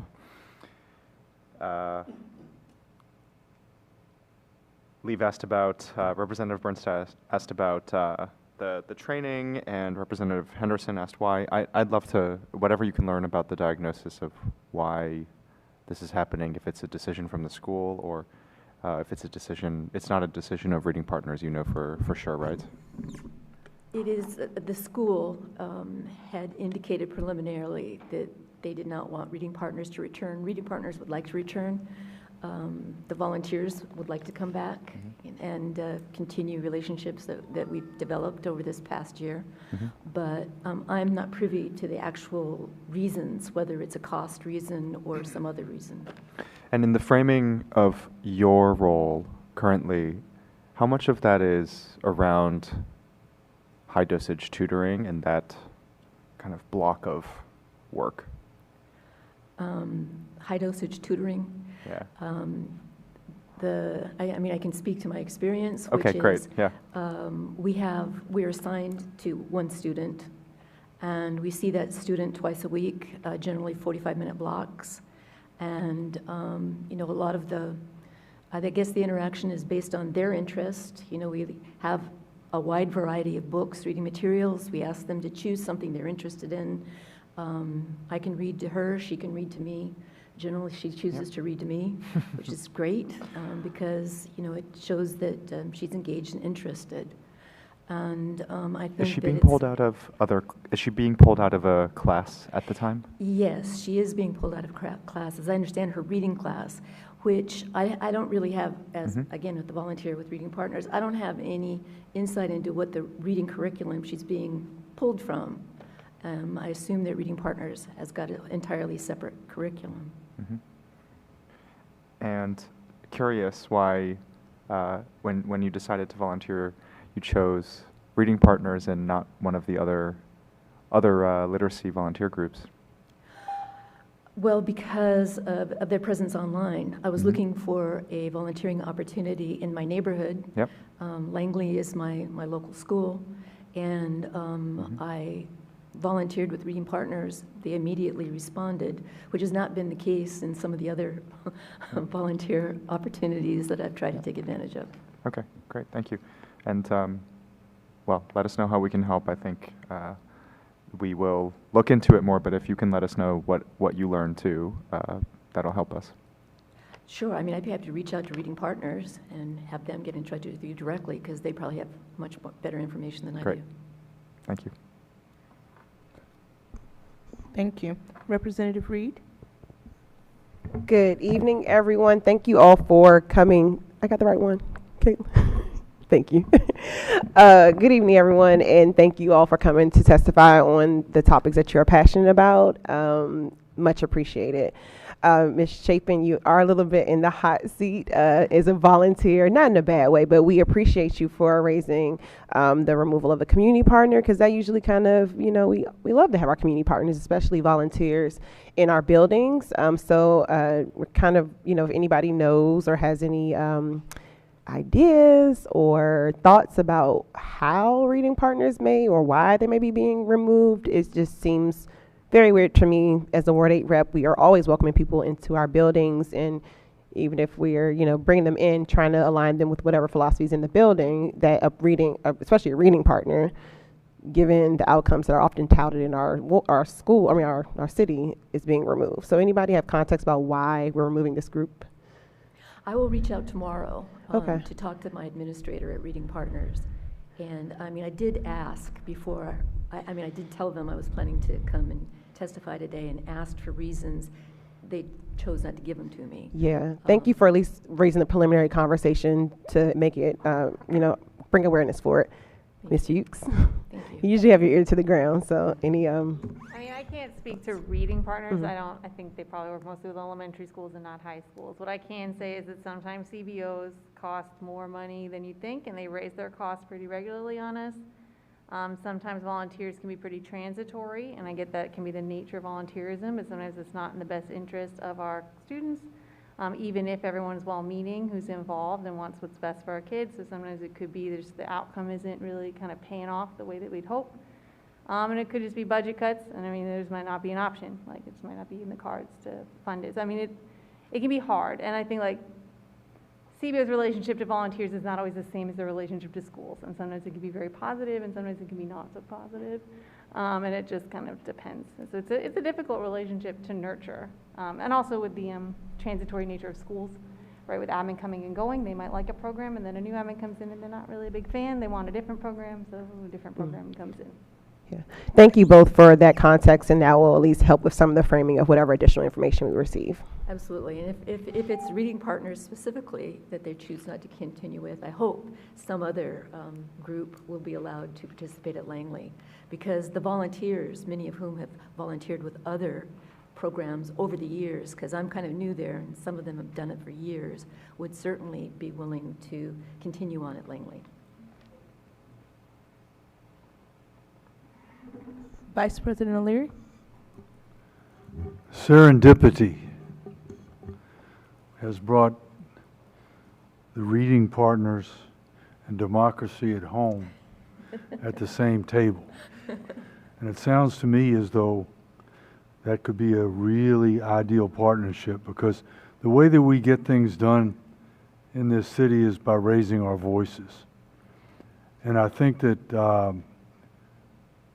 because I'm a reading person, all right, and I know how important books are to kids, but they're also important to the people who are reading to them.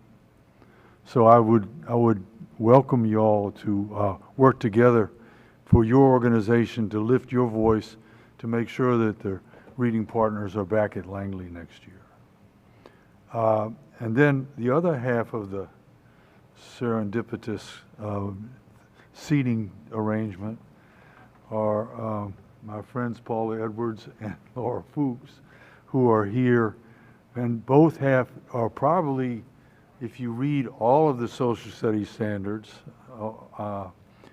you'll see that both of them have contributed to the social studies standards that we're going to vote on tonight.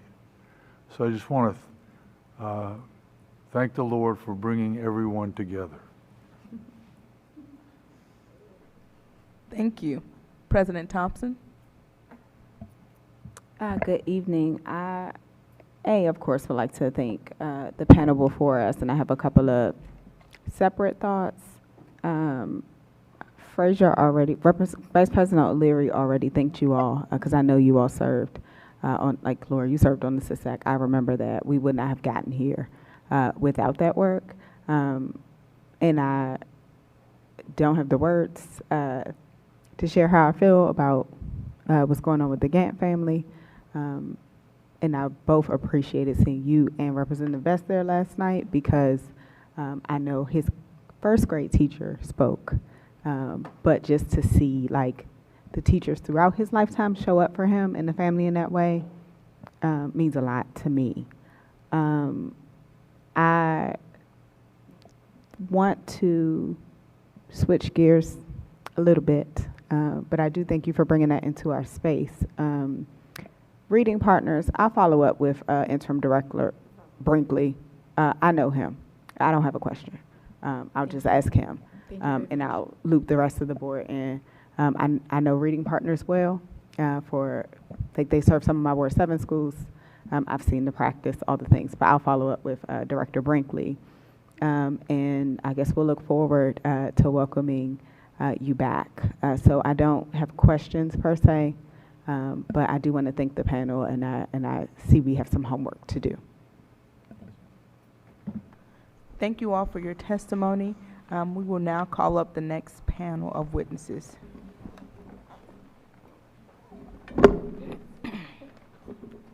Quentin Harrison. Quentin Harrison. Hairston, excuse me. Daniel Berger. Stephen Grivnow. If there are any others whose names haven't been called who would like to testify, if you could come to the table at this time.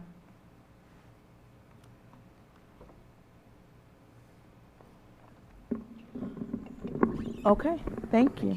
We will start with Mr. Berger.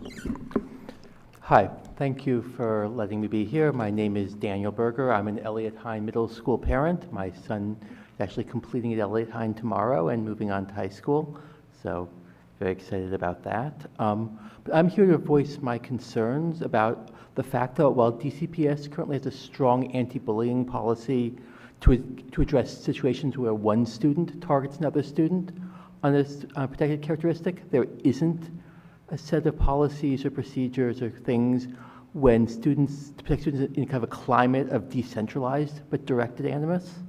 My son's one of the only Jewish kids in his school, one of the only South Asian kids in his school, certainly the only one who is both of those.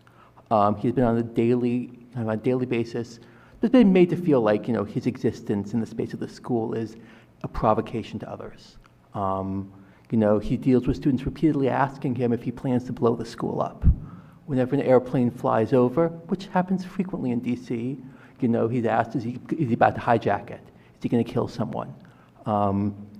When he tries to talk to the school administration about this, he's asked, to reflect on why students might say these sorts of things. In addition to the anti-Asian hate, there's a strong climate of anti-Semitism in the school. He comes home from school exhausted from what he calls the Hitler talk, when students talk about how wonderful it would be if all the Jews were killed, how much they think that he should kill himself. This happens on a regular basis at the school, but because it's not bullying under the DCPS guidelines, there's nothing that the school feels can be done about it. I won't go into kind of more specific incidents, but I want to emphasize this has been an ongoing set of situations. The teachers are wonderful. Teachers really are working hard, but they're very limited in kind of time, resources, and authority. There's only so much individual teachers can do.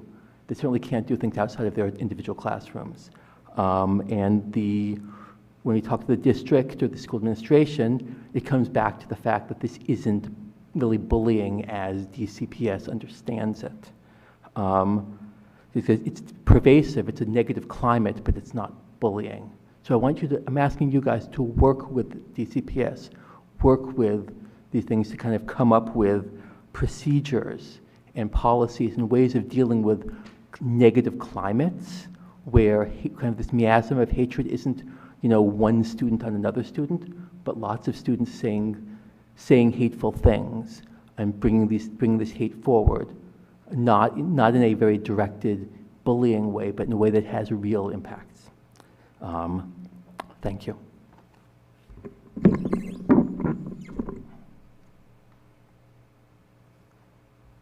Hello, my name is Stephen Grivno, and I was a former high school math and special ed instructor for 5 years at the historic Paul Laurence Dunbar High School. I was a very popular teacher. I had 4 straight years of effective impact ratings. However, I was immediately illegally impacted out in 2019. I was originally instructed that today's discussion was going to be about how to holistically support teachers in their growth and development outside of an evaluation system. However, I'm going to confirm Vice President O'Leary's worst fears about impact, because support and impact cannot be divorced from each other. I don't think this board necessarily realizes how much it permeates through every facet of DCPS. If you go to an official source of support, like a principal, and you realize that, with 50 students in a classroom or 27 emotionally disturbed students, there needs to be systemic change, and you will fight that. And in return, the person evaluating you may ding you or knows where to get you for your impact score. Now, that's, of course, your class was actually observed. Mine was not. Mine was completely fabricated, as described in an article in the November DCist and WAMU. I was targeted for being a whistleblower the year before and being a union advocate. However, the current principal at Dunbar High School has told lie after lie, despite all students saying no one has observed me, all of my peers writing that no one observed me, and 2 APs stating that no one has observed me. My case has drug on for 4 years when it could have been resolved in 4 minutes. It is still not resolved. So there's only one thing worse than impact, and that's the process of fighting it. My grievance, with all the evidence, went all the way up the chain from the superintendent, which is the current chief of leadership, and to the head of LMER, to the chancellor himself. Now, DCPS has admitted that they're wrong, and I should not have been terminated, and we're arguing about the remedy. But, it's all about flexing their muscle and their power, because without this remedy, I've been reduced to the verge of bankruptcy, can't afford care, like dental care. But the fact is, people who acquiesce to the administration are given favored treatments with grade changes and favorable results on impact scores. Thank you. And you can't live with yourself if you do that.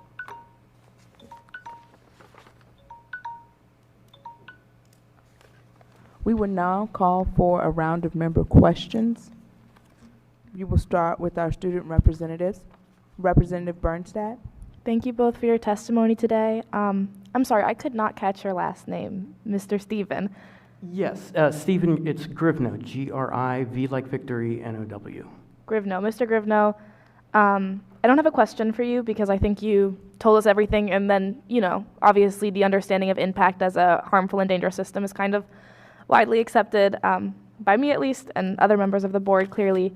So I just want to say that I apologize, because I'm obviously not responsible for it, but my sympathies go out with you in everything you've had to deal with and kind of the way it's disrupted parts of your life. Mr. Berger, I also don't have a question for you, but I want to tell you that I think it was February of last year, Representative Chang and I actually looked into kind of what we were specifically talking about LGBTQ students, but obviously like anti-harassment policies of this nature are very broad. And so we were talking about, if these policies exist, and we found, like you found, that they don't. Currently, as it relates to policies around like identity-based harassment, what we really have is just Title IX, which mostly focuses on gender and hasn't been And there's been a lot of struggles nationwide with like the implementation of Title IX, coming up on 51 years, and it's still not always executed very well. So I think that I'm almost done on the state board. My last public meeting is next month, so I can't commit to doing any work with the board, but I would like to push the board in exploring how DCPS can create those standards, because it is really, really difficult. Like, as a queer Jewish student, I've experienced a lot the same thing that you mentioned your son has experienced with being told to like reflect on why people might say these things, because obviously a lot of these structures exist in the real world, and so we have to learn to exist around them, which is really difficult but true.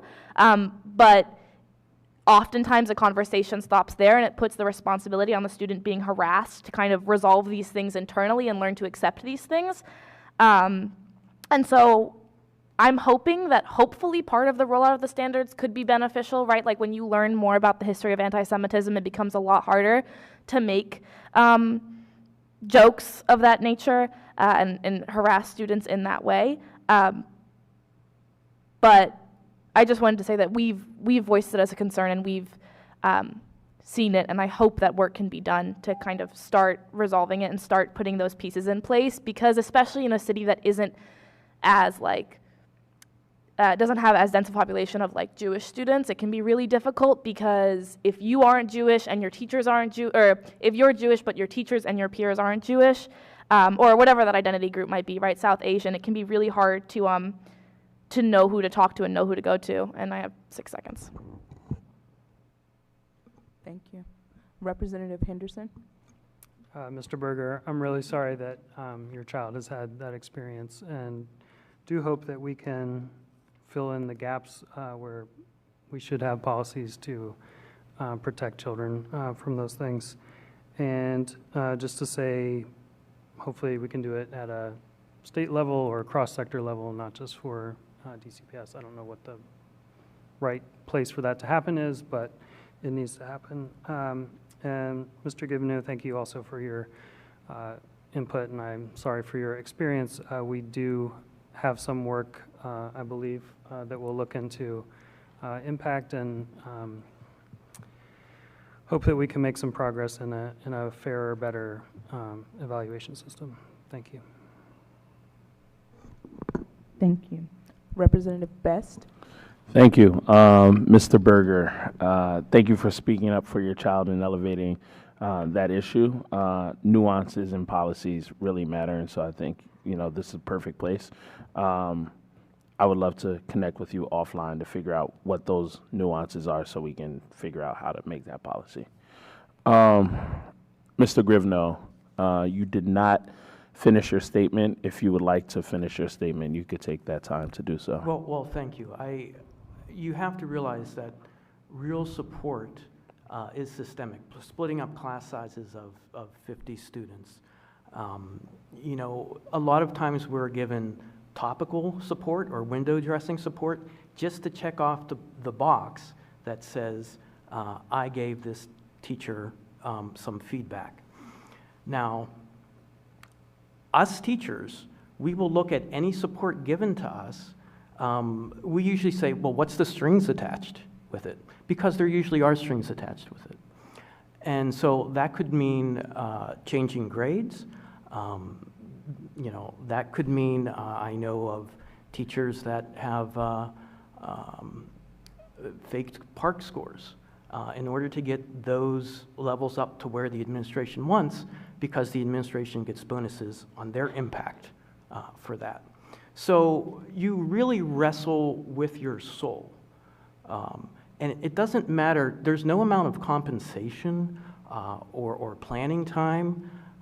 Once you realize the system is stacked against you if you want to do the right thing, you realize there's nowhere to go. I've had the fortunate or unfortunate experience of fighting this for 4+ years, and I will continue to fight for it even after my case is over. Thank you. No further questions here. Thank you. Representative Patterson. Thank you, Madam Director. Mr. Berger, I'll come straight to you because, like you, parent, father, my child goes to school not too far away from Elliott Hines.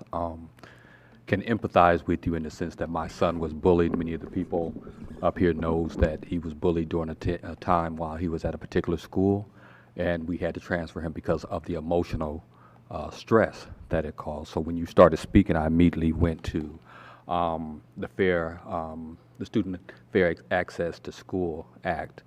And I remember when that was being debated, and they were talking about mostly, like you were saying, about, you know, bodily harm and stuff like that. Although even in Section 203, they talk about emotional distress.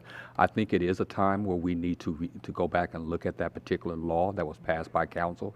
I understand what was going on at that particular time. A lot of kids were getting kicked out of school and for excessive amounts of time, and we wanted to recalibrate, but I don't think we really looked at the emotional aspects and how much effect that has when a child does that to another child.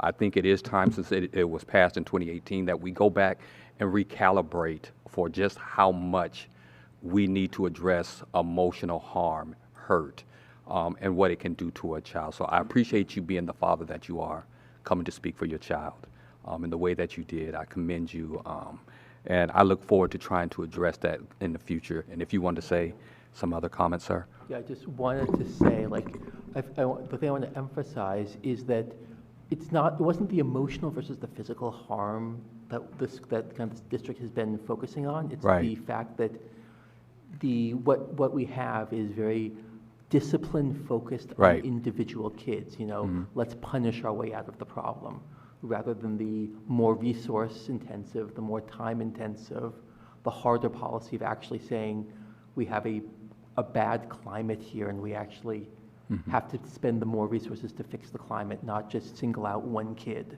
Right. Because it's not that there's one or two problem children, it's that there is a more general problem, and that's what there is not right. any sort of approach to. Right. Thank you. And again, you said it very eloquently. It's the climate of the school that can play a huge part of it in trying to readjust that and the resources that need to go into that. So thank you again for your comments. Thank you. Representative Williams? Yep. Thank you both for your testimony. Mr. Berger, I couldn't agree with you more, and I think hearing your story too it's deeply troubling. You know, as a Jewish American who grew up hearing those things and experiencing those things, and then this year as a teacher who, when I did not play one of my players for a game, thought it was okay to go on Instagram, put a picture of himself and say Hitler was right. And then to go to my administration and to get very little support was incredibly disillusioning. And so I guess I'm curious about two things. One, what was the response from the administration? And then two, I just want to give you a commitment that I will continue to kind of see how we can solve this more systemically, because without educational efforts and more clear systemic processes, I don't see this improving, and it is rampant in the district and our country. So I'm just kind of curious first, what was the response from the administration? Because those questions that you got were also concerning to me. So I'm going to choose one example of a time that when my son kind of went to the administration to talk about, you know, how he felt like the swastikas that were being put on his things was a slur. He got told that he had to recalibrate how he was talking, because you cannot accuse someone of a slur if they didn't say any words. And from that, he took that, you know, he should not bring this to the school's attention ever again. But did you follow up with the administrators about that? When we followed up with the school about, say, we've gotten, you know, no responses from the director of manager of student behavior, who, you know, we have written to about this, other than saying there is no safety concerns. You know, we get kind of deflections. You know, this is a big problem. We don't think, so often a combination of impotence. We don't have there is no policy being violated, so what can we do? Yes, this is bad. Yes, we wish this didn't happen. We all agree that we wish this didn't happen, but what do you want us to do? And I can't tell you what to do. Like, I am not a middle school teacher. Mm-hmm. I'm not a middle school administrator. That takes a level of expertise to say what to do in a classroom and what to do in a school that I do not possess. I know in my work, when When someone comes to me and says that something I've done doesn't work, they're usually right. When they tell me what to do about it, they're almost always wrong. So I'm just going to say that, you know, this is a problem, but I don't know the specifics of the policies. I can't step into the classroom and tell that. I just don't know enough to do that.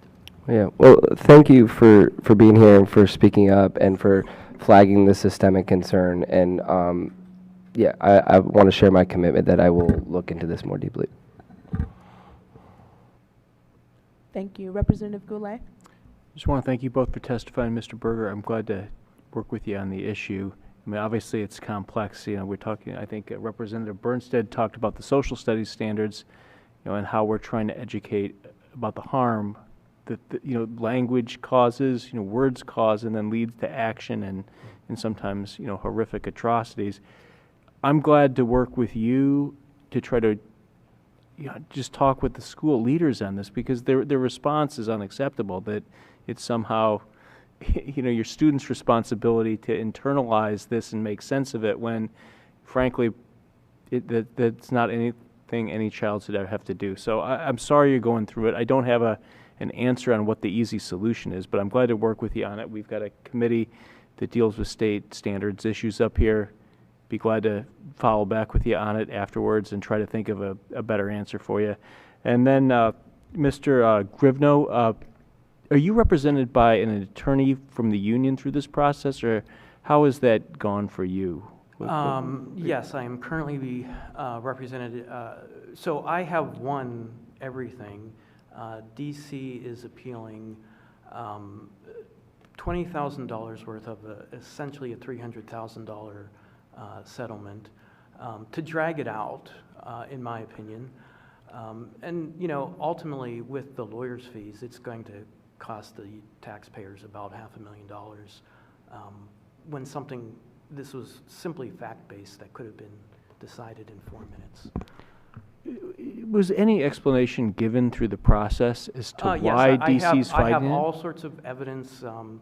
There, you can click on links on my written testimony. Yeah. But yeah, it was, you know, I'm a math and special ed instructor, so it's really hard to get rid of me or cut my department, especially when I do some good trouble, and so this was the way to do it, and they wanted everybody to know. Now, most other teachers, when they have problems, would come to me because I would face the administration. Everybody else was afraid to. There is a culture of fear here. So. That's really troubling, because this system where there's a great deal of subjectivity with any evaluation system, to see it being weaponized like that for somebody who speaks out on behalf of students and teachers is concerning. It's also concerning to me that the city would then waste this much time appealing something that on the facts they lost over and over. You asked if there were lawyers helping me out. That's true through the union grievance. I also have a federal lawsuit still going where I've been my own pro se person, and maybe someday I'll be able to hire a lawyer. We'll see. Well, it's not all it's cracked up to be at times, but worth pursuing if you decide it. So congratulations, and I hope it goes well. Thank you.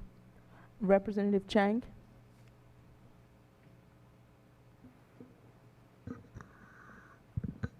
But both of your testimonies are incredibly concerning. I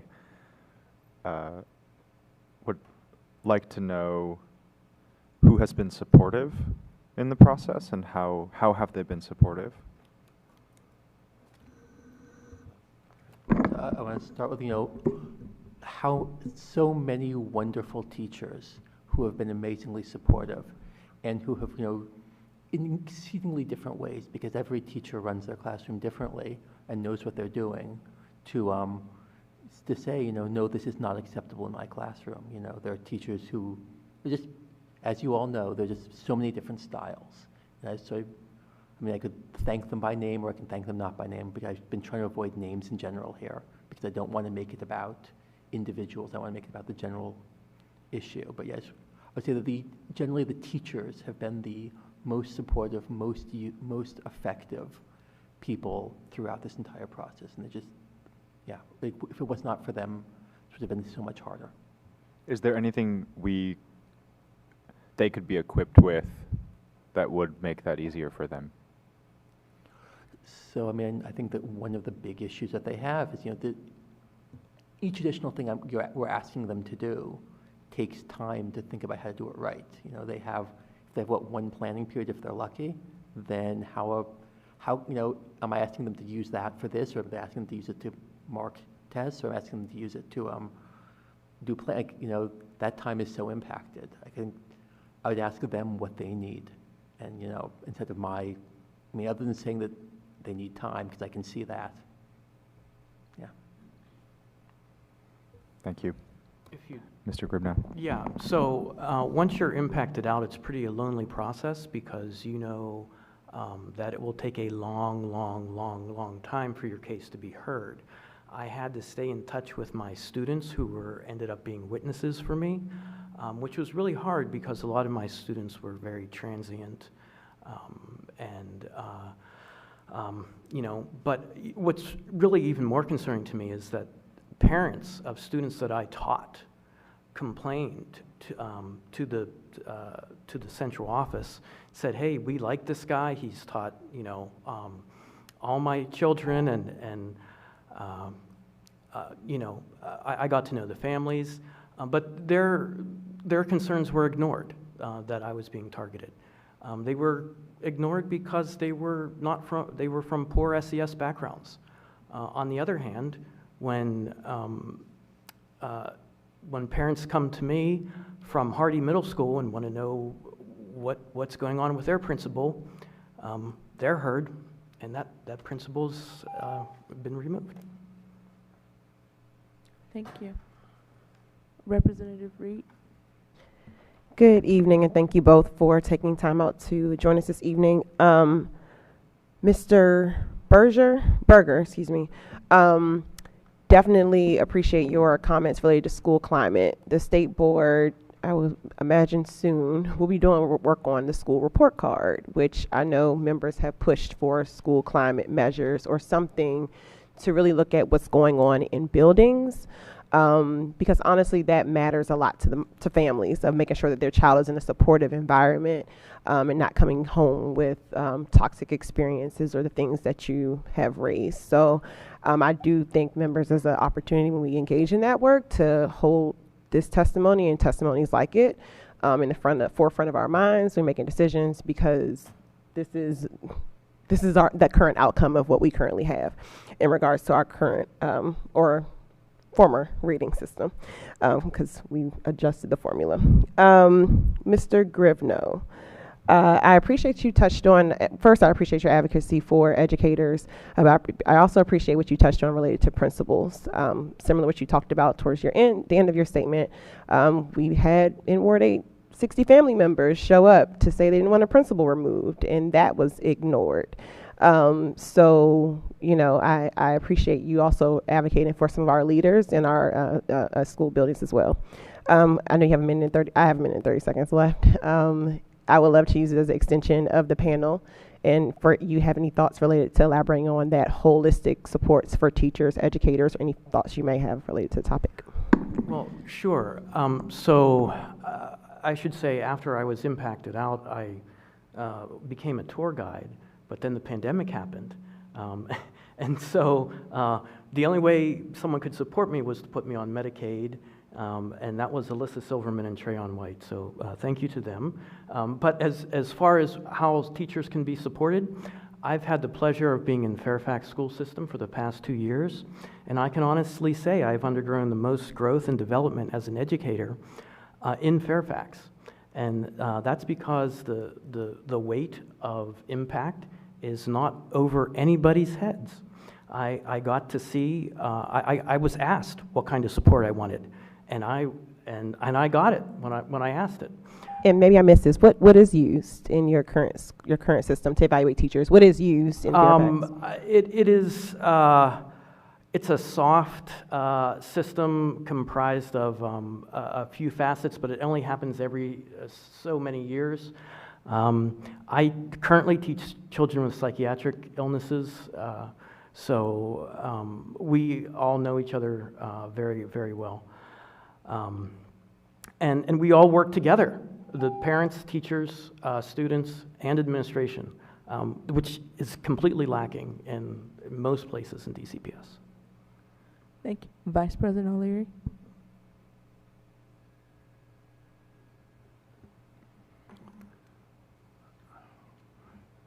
Mr. Grisno, did you have an evaluation in the fall of your last year?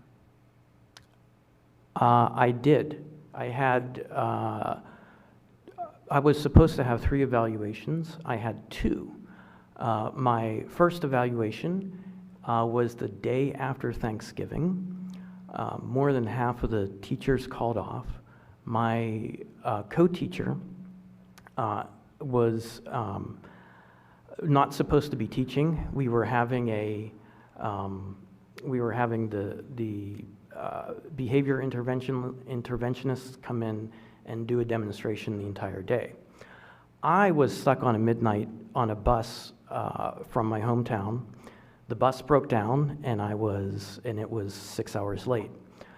I didn't get any sleep, and I went directly into school about an hour late because I knew half the building would call off the day after Thanksgiving. As soon as I walked in the school, the current principal at Dunbar High School immediately followed me to the classroom that was not where there was no teaching that day, and gave me an impact score. So as of November of 2018, I knew that I was being targeted for destruction.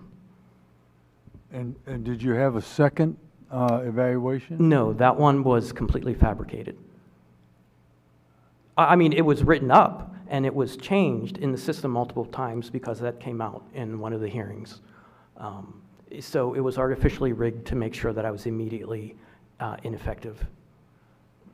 Both of your stories are sort of a condemnation of certain people in the system, all right? I won't say it's systemic, because I don't think it is. I'm not, you know how I feel about impact anyway, so I'm not talking about that, but I'm talking about dealing with human beings, dealing with children, which is what we're all about, is dealing with children, and making sure that the teachers and the children are taken care of. I'm glad that Superintendent Grant is still here tonight for our monumental vote tonight, but also I know that she will pass on this information. And I want to thank you all for your testimony. Thank you. President Thompson. Good evening. Thank you all for rounding us out with the public testimony for the evening. I do want to note, I believe Mr. Grivno's testimony is in the Dropbox for members so they know. He was not on our witness list because I believe he signed up late.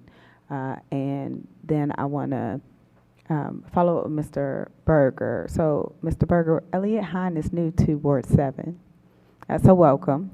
I don't know if you're a Ward 7 resident or a Ward 6 resident, but I will make sure to work with my Ward 6 colleagues and some of the other members, Mr. Patterson, who flagged the Fair Access to School Act as a possible path forward.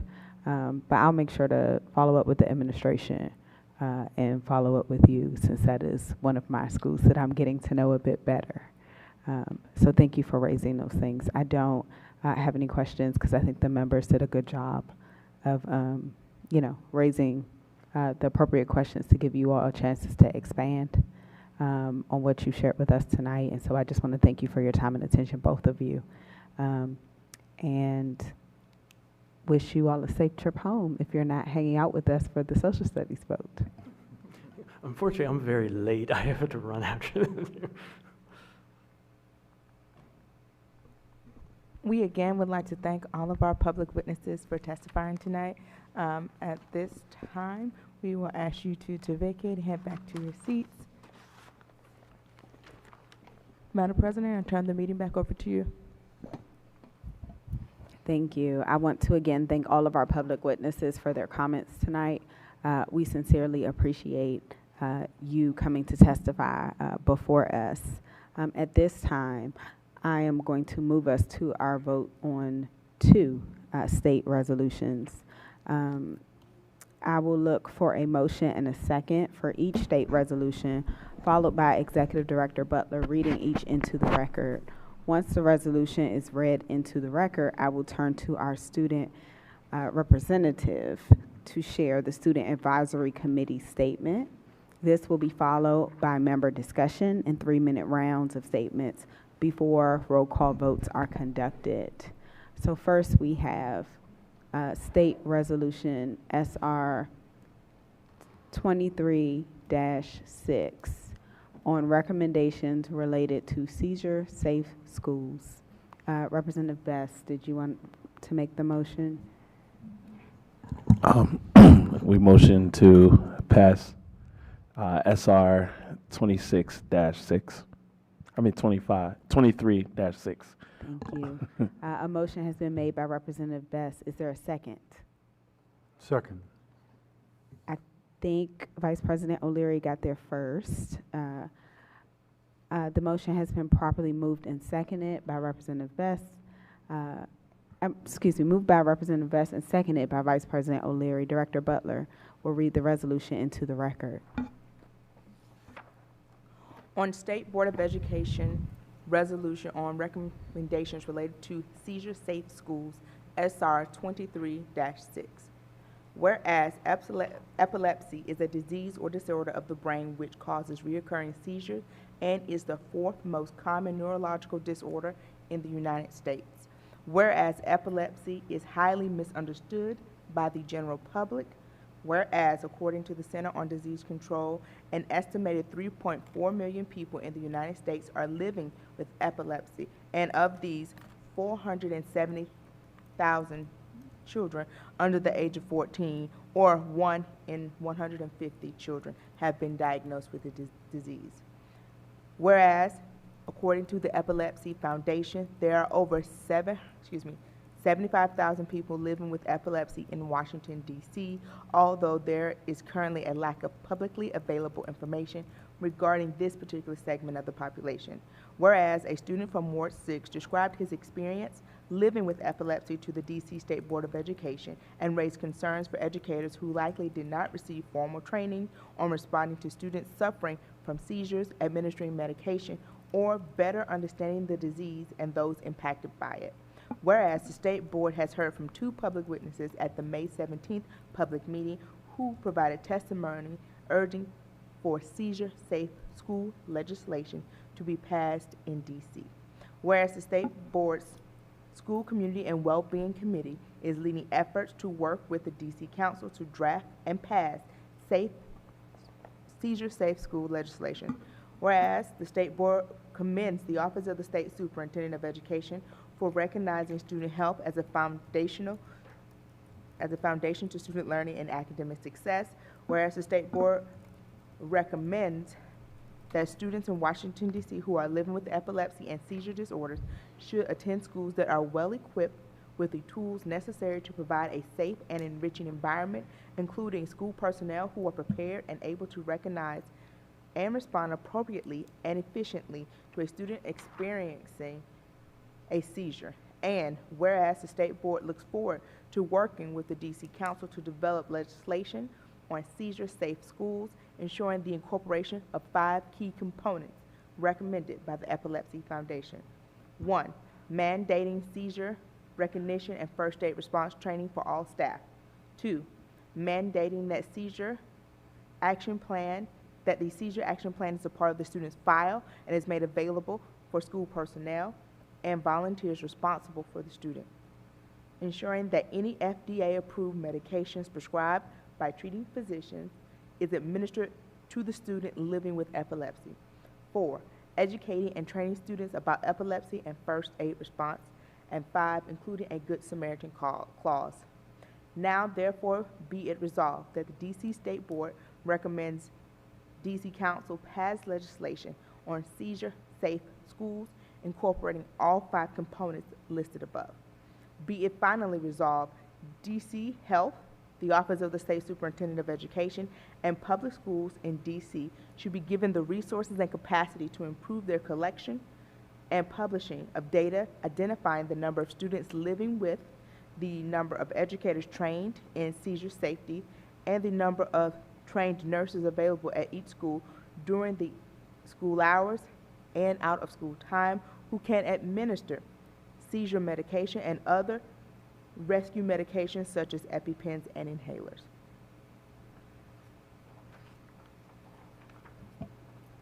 Thank you, Director Butler. Is there a SAC statement? There's an SAC statement for social studies. I was not in attendance for this SAC meeting, so I don't know what the outcome was. I know this was presented to the Student Advisory Committee, so I'm going to look to staff. In response to SR 23-6 on the recommendations related to seizure-safe schools, the Student Advisory Committee voted in unanimous support of passing this resolution on June 12th. Thank you, Director Butler. Is there any discussion on the resolution? All right, I see, I think Representative Henderson first, Representative Reed second, Representative O'Leary third, and then I'll look again. I just want to thank Representative Best for picking this up from the student and moving it forward, and want to offer my assistance as it takes the next step to the council, because I think this is really great and important to keeping our students safe, and so thank you. I echo Representative Henderson's sentiments about, yes, thank you for raising the issue. Looking forward to supporting you on the other side of this resolution. And I appreciate, even with the panel that came, the emphasis on the response to emergencies, because I think it opens up another window in regards to how we're responding to our students who have needs that need immediate attention. So thank you for your attention to this issue.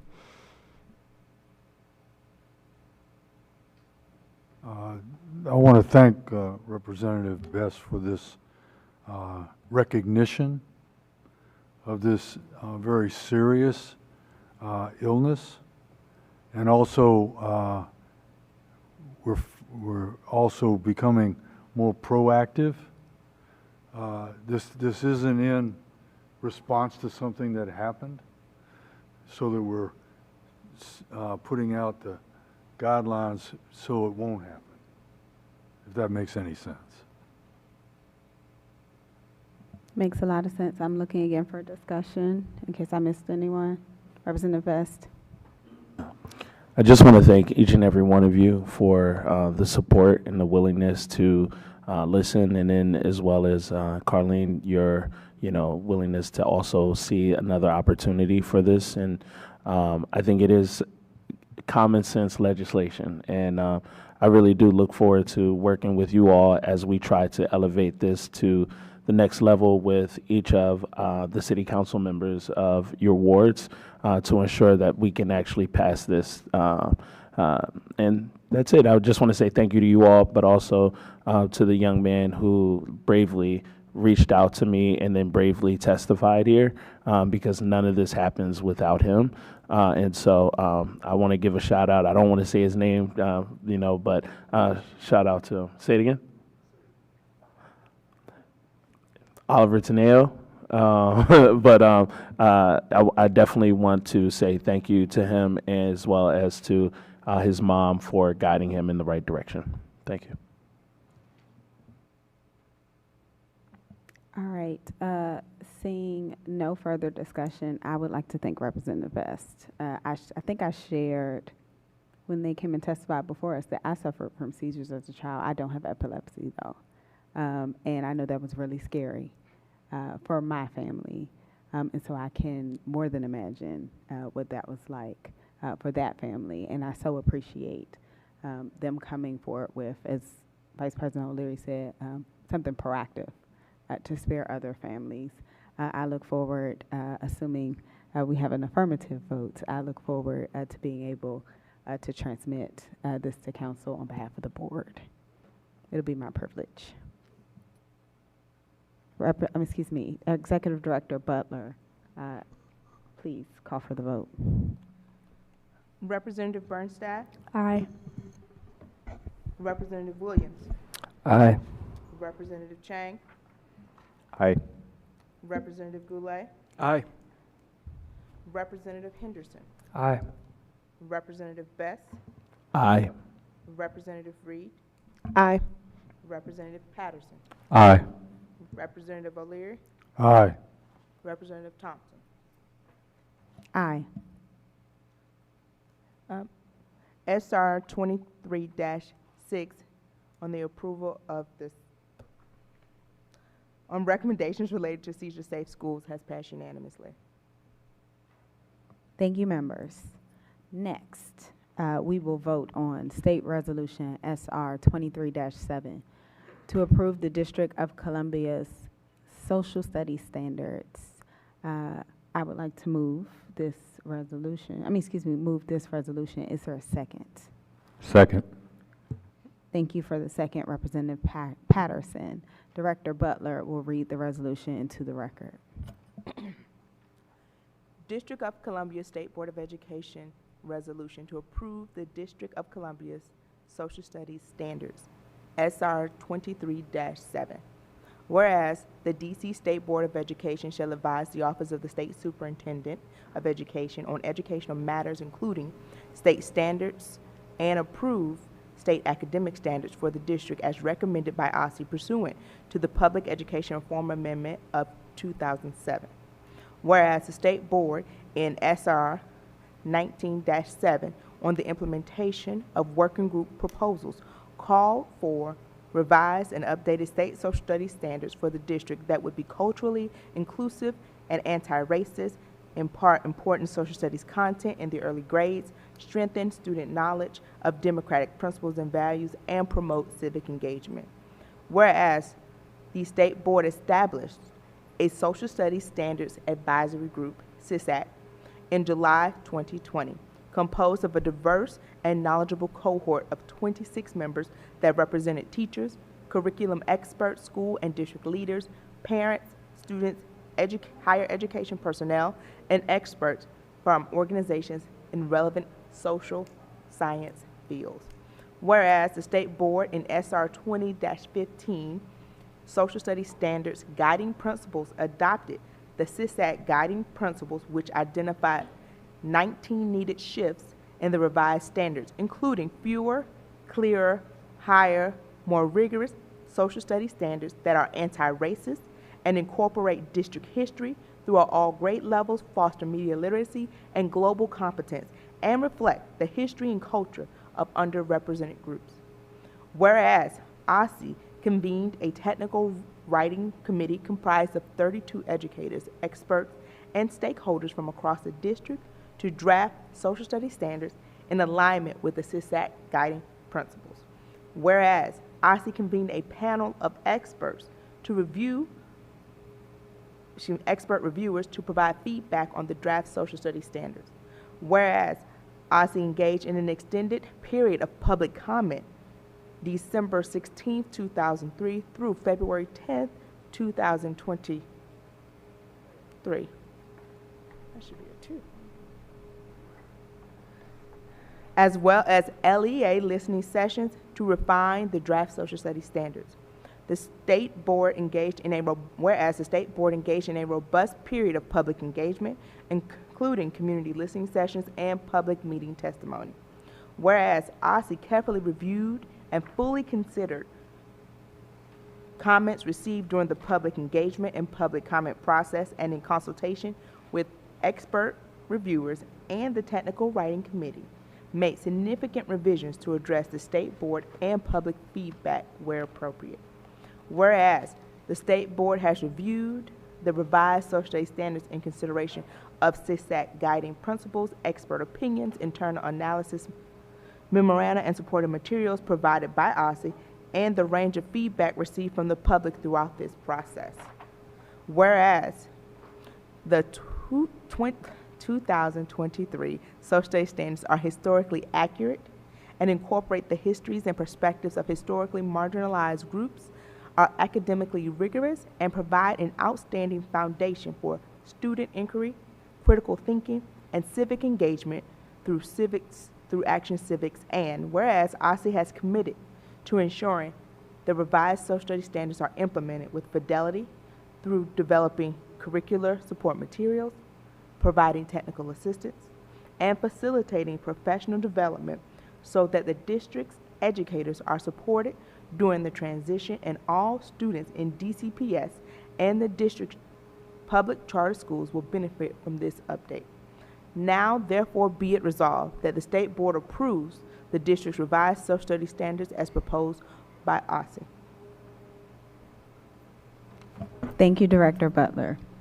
I'm going to come back to you, Representative Bernstad, for SAC statement. Okay, in response to SR 23-7, to approve the District of Columbia Social Studies Standards, the SAC is in support of the passage of this resolution. Much appreciated. Is there further discussion on the resolution? I'm going to go Representative Henderson, Representative Patterson. I think I saw Representative Reed. Then I'm going to come to Vice President O'Leary and Representative Williams. I'm going to look again because y'all are going to forget what y'all's order is. So remember that. I want to thank the members of the public who submitted written comments, who attended the engagement sessions that the board held, who testified here about the standards, the members of the writing committee, the advisory committee.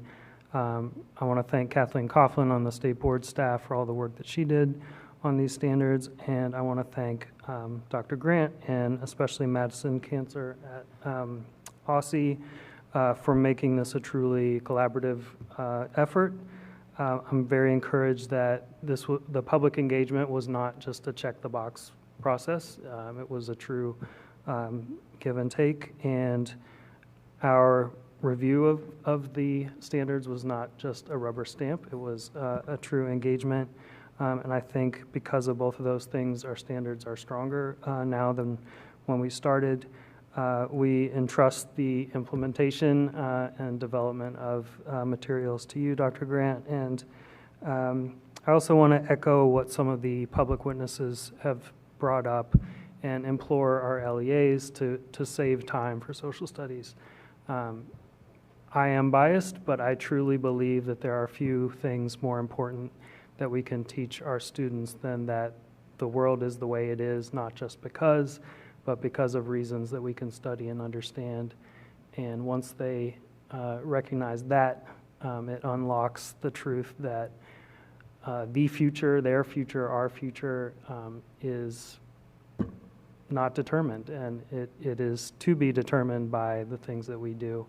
And so I just want to thank everyone for making this a constructive and collaborative process, and I think we can be proud of the standards. They don't have everything that I wanted, but they're close, and I trust that the teachers will fill it in a way that serves our students well. Thank you. Thank you. I was sitting here as you were talking, kind of thinking where I wanted to start in my comments, and the best place is to start where I graduated in the 80s, and I think about my own education and what I did not get and how that affected all my views and everything, how I lived my life, how I saw myself in the world.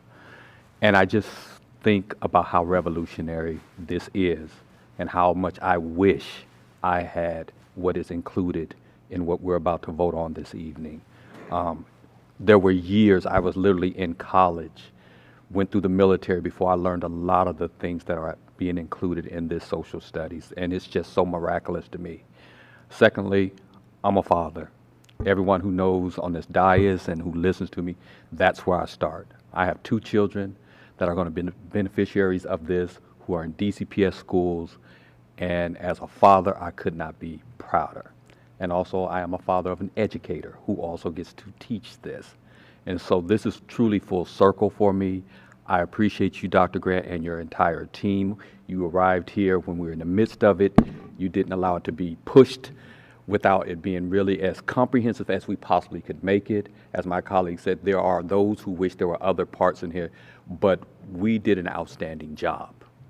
And I think every person on this dais, how they advocated for their particular constituency or their community should be proud of that, that we took the time to listen, to engage, to talk about what this means for all the different constituencies and how they're going to be represented and how this is going to build the relationships we want in the District of Columbia and set the standards. So thank you, Dr. Grant, to your team for taking that time, and to our team here who went through this. You guys are amazing. We've always said that, but it needs to be said more often. Catherine, everyone that's over there, you guys are simply amazing. Thank you for all the hard work, the back and forth, making sure that we listened and we were able to do the work that we get to do that you guys don't get credit for a lot of the time. Thank you so much. I look so forward to voting yes on this. Thank you to everyone up here. Okay. I don't trust myself to freestyle it, so I wrote it, but it's short, okay? It is a pleasure to have the opportunity to be on the closing end of this process of updating our social studies standards. I want to acknowledge the board members, community members, educators, and experts who dedicated their time to this work. I also want to thank my current colleagues and everyone involved who combed through the document, engaged their communities, and provided their vision related to having accurate and bold standards for our students.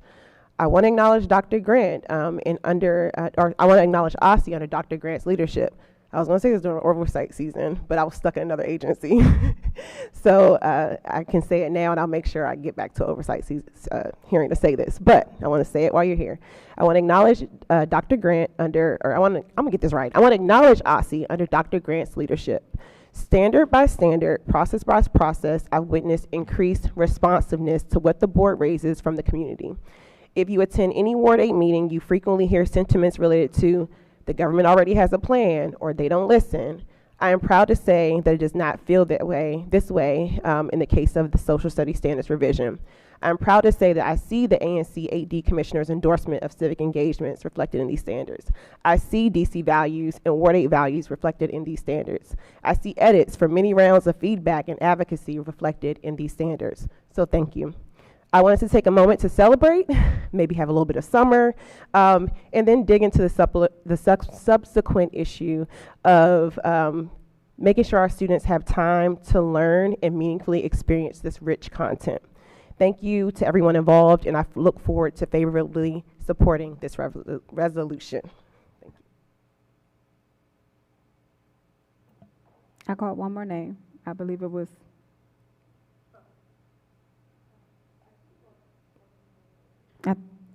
This is why we stopped. Okay. Come on, Vice President O'Leary. And then I'm going to go for my second round. This is why I stopped where I stopped. For those of you who are just tuning in, this has been a long and arduous struggle with so many people involved in where we are right now. So many people from all over the city and from all over the country. I want to just quote lines 54. OSSI has committed to ensuring the revised social studies standards are implemented with fidelity through developing curricular support materials, providing technical assistance, and facilitating professional development so that the district's educators are supported during the transition, and all students in DCPS and the district's public charter schools will benefit from this update. Now, the word update, if you think about it, the date that it started was 2006, and now it's 2023. That's a couple of years afterwards. But we are at a historic point in the history of the District of Columbia. And I'm really proud to be able to vote yes for this and for all the work that OSSI and SBOE did together, because we got much more work to do on other things. And I hope that we can work the same way on those things. All right. I'm now coming for my second round. I have Representative Bernstein. I have Representative Goulet Is that a motion? Is that a movement? No. Yes. No, I'm talking to Representative Best. Okay. Representative Best and Representative Williams. I'm going to stop, and I'm going to look around again. Bernstein. Okay. I could not list all the people to thank, but I have to give a special thanks to Kathleen for making it so much easier, because I have a really hard time of verbalizing what specific issues I had or did not have, and like figuring out how to articulate them properly, and you were super helpful with that, as well as the rest of the state board staff and everyone at OSSI, including Dr. Grant, for being willing to engage with the board and the student advisory committee, and really helping the students in the committee understanding what it all meant, because it's a really hard document to digest. I was one when the original standards were released, so I have not. I have only been through these standards, and I could not say I enjoyed my time as a DC student, but I wish that I got to experience these standards from beginning to end, especially considering that the menstrual health standards were passed. Like, it seemed like an exciting time. I do feel bad that my remarks are not as celebratory as everyone else's, because, I don't know. But as Mr. Berger mentioned earlier, there are a few procedures in place to support students facing identity-based harassment. And I think that there's no world in which we just like do a one sweep, like standards are going to solve this thing, or this is going to solve this thing. But I think that like the implementation is a chance for us to really, or a chance for DC to really start at that and not create those procedures, but create resources and lesson plans that help prevent these things from occurring. When I looked at the social studies standards, I looked specifically at LGBTQ+ and Jewish representation, and then protest and civil disobedience. And I think that like I will commend OSSI for the changes in this area, because especially in regards to verbiage, like when we talk about, like Ms. Edwards mentioned, when we talk about Judaism, it's really important that we talk about Judaism in its relation to the Holocaust in a way that doesn't blame Jewish people for the Holocaust, but like clearly articulates like kind of the horrors of it. And so I think that the changes made to wording were really strong. And that I just hope and encourage that like resources given to teachers, this is a separate thing. I hope that resources given to teachers identify intersections that go beyond those listed in the standards. So for example, when we talk about the Holocaust, we can talk about like all the different parts of identity that played into one's persecution, even if they're not like directly listed in the standards, just that we give resources that are still comprehensive past that, so we can make the implementation of those standards stronger even than like the wording of them. But I'm really excited to vote yes for this resolution. Superintendent Grant, congratulations. I want to just thank you and your team for all your work on this. This has been a amazing process, and I think it's something that we can really be proud of, because it's good from both a process and a content perspective. So that's what really is exciting to me. I mean, we had 3 community engagement sessions here with our state board. We heard from hundreds of residents, both in person here at the board, through testimony, and then directly in those community meetings. Like everyone else, I want to thank our state board team, particularly Kathleen, for all your work in keeping us engaged on this. That really meant a lot, and I think really improved the standards. And I think most importantly, the process was good, but the content is excellent.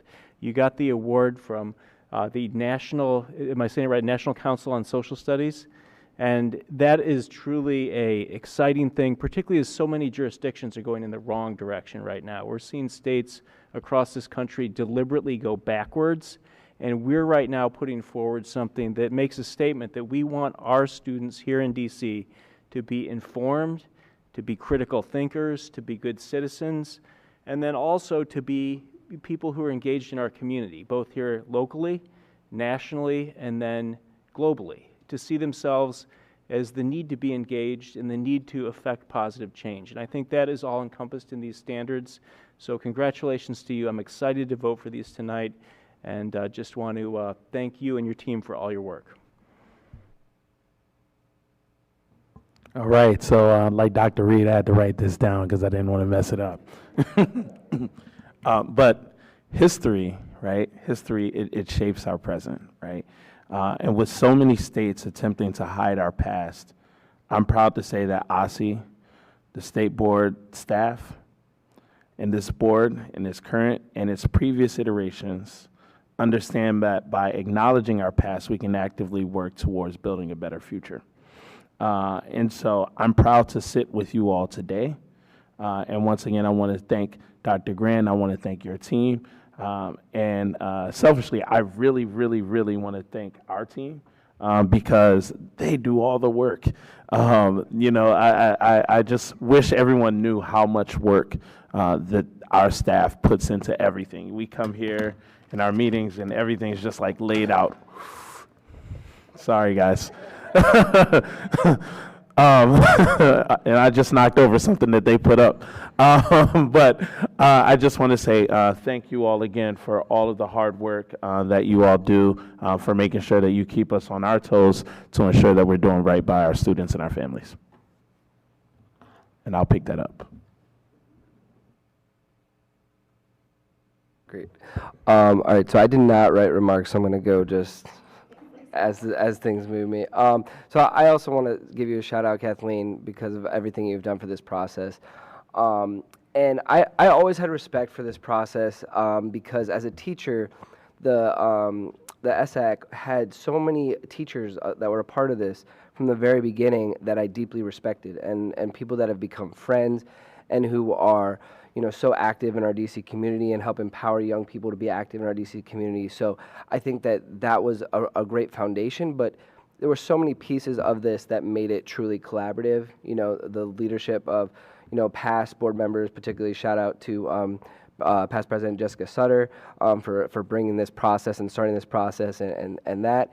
And then, Dr. Grant, I do want to give you some acknowledgement.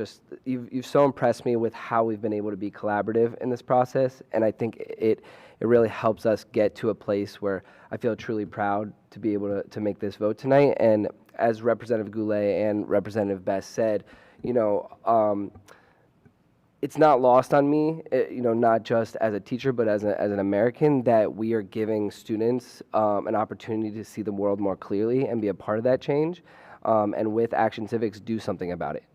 And so, you know, it's not something that I think it's so important that students see their agency, and so much of American history needs to be dug up outside of textbooks and classrooms, and we're really making it easier for teachers to be able to give students a full education that they can be proud of and go out into the world being able to more critically engage with the experiences that they'll have. So I'm very proud for the product that we have and the level of collaboration that we've done as a DC community. So thank you to everyone. All right, final call. I don't know if you're getting in there, Representative Chang, or not. No pressure. He's like, But really, I think I've been particularly grateful for the ways in which this particular process and the content have woven back to thinking about how we actually think about multiple literacies, and want to, in the literacy vein, also echo the shout outs we've given to all the constituents and stakeholders who have helped us get to where we are today, and a special shout out, of course, to my school librarians who, the school librarians across DC who have helped shape this and made sure that we have woven historiography and use of primary sources into the work that across all content areas. So also congratulations on putting this together, Dr. Grant, on your 2-year mark, and thank you for giving me the opportunity to share that at the last moment, President. You're welcome. So I have a couple thoughts. So I'm particularly not just excited, but I'm proud of these because I think it's through like inclusive standards that we can make sure every child feels seen, feels heard, feels valued within our education system. I am not a child of the 80s, but I am a child of this city. And I think that one thing that growing up here and being educated here has given me is a very strong sense of self and is a very affirming educational experience. And I can't imagine life any other way. And so I want to make sure that all of our children have that experience. I have used the phrase windows and mirrors because we do need both like mirrors into ourselves and like we need to see ourselves in things, but we also need windows to other cultures, to other experiences, and to look outside. But I'm not the only one who uses that terminology. I know previous president, Jessica Sutter, uses that as well. And I do want to thank her for her work and her process as part of making sure we had a CISAC. I can't imagine that would have happened without her.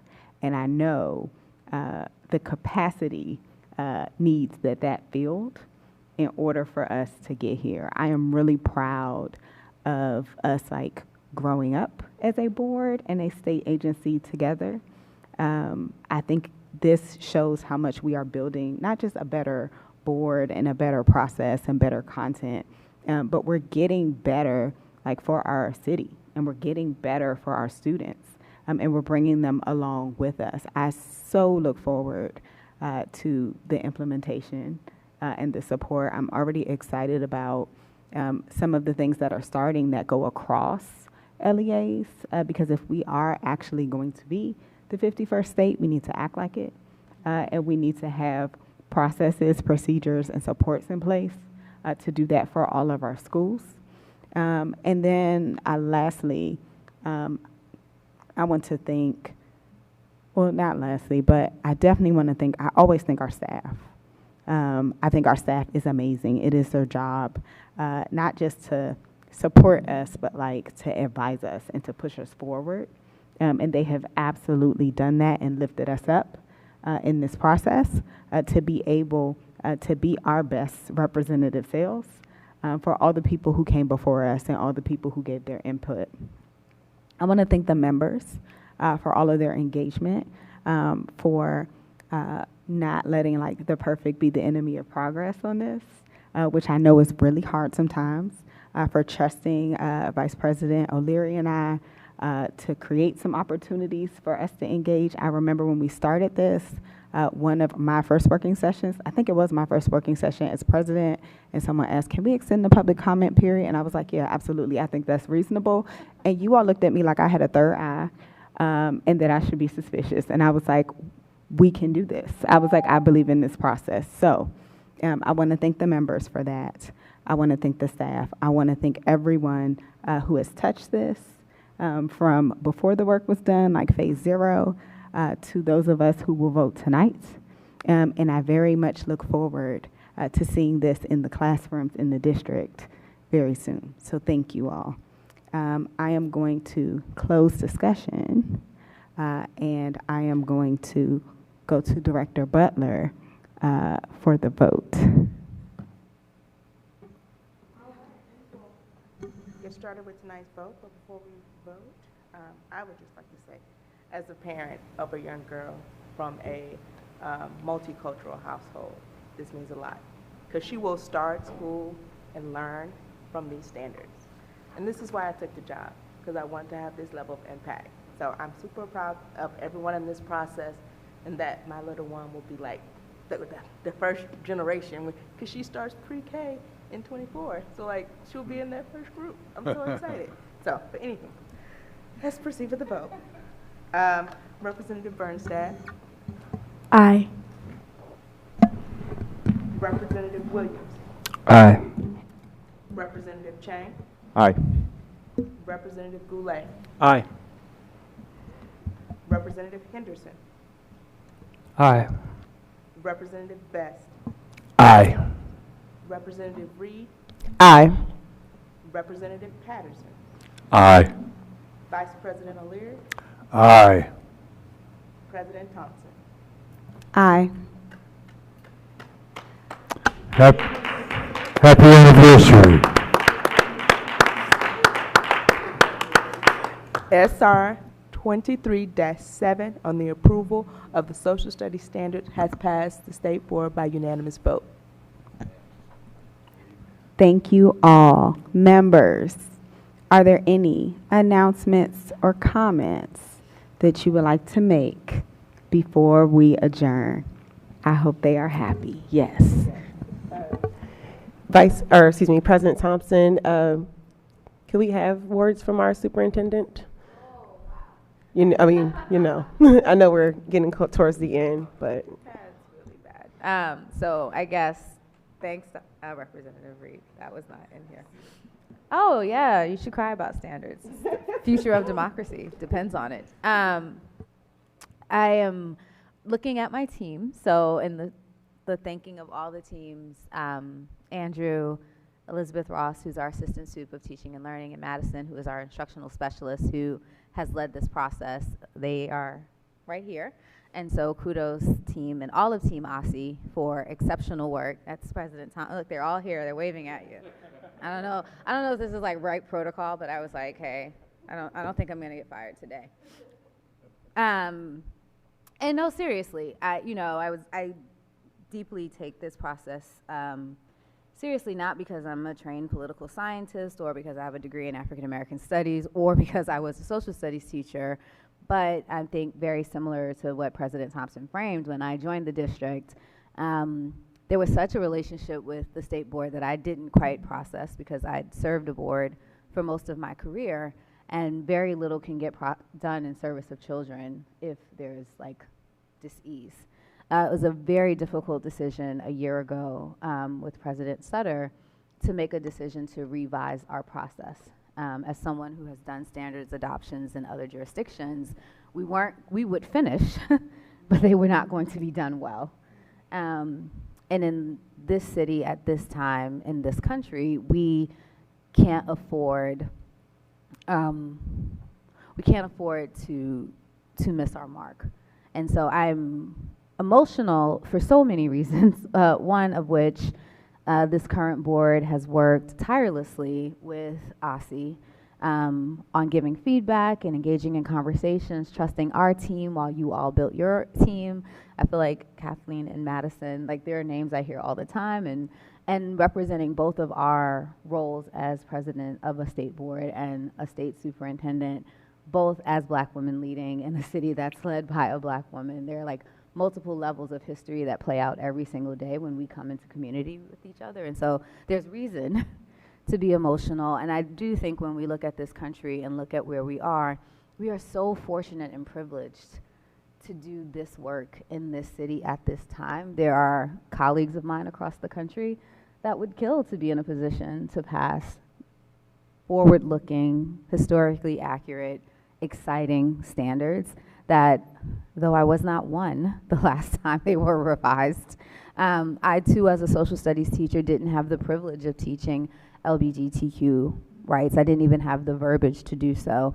I didn't have training on how to teach action civics and create the future board members. And so just thankful that every single day we are showing what's possible between our state education agency, which I also say. OSSI's around, 15, 16 years old, Andrew, I guess from 2007 till today.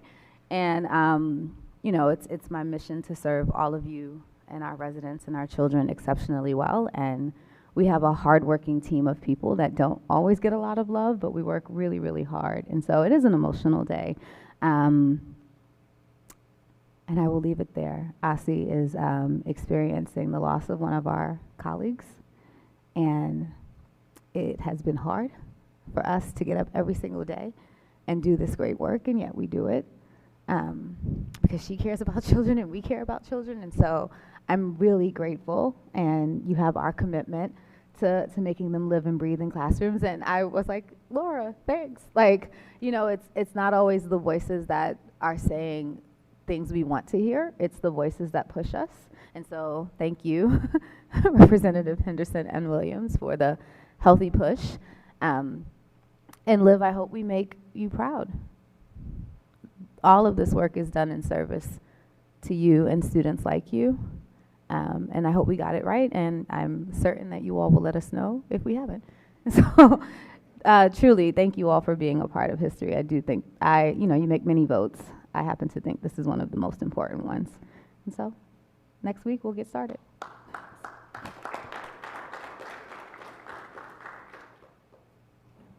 All right, members. I want to thank you all for your time and engagement tonight. I want to thank Dr. Grant for hanging in there with us, both through this process and through this evening. I will say, as a reminder to our viewing public, the board will continue to hold its meetings in person. So if you want to experience some of this joy, you are welcome to come down to 441 with us. We will next convene at our July 5th working session, which is only us. And then July 19th will be our public meeting. With no further business before the state board, I would now entertain a motion to adjourn. So moved. Is there a second? All those in favor? Aye. All right. That sounds like it passes. So, and at this meeting of the DC State Board of Education is adjourned at 8:34 p.m. Thank you.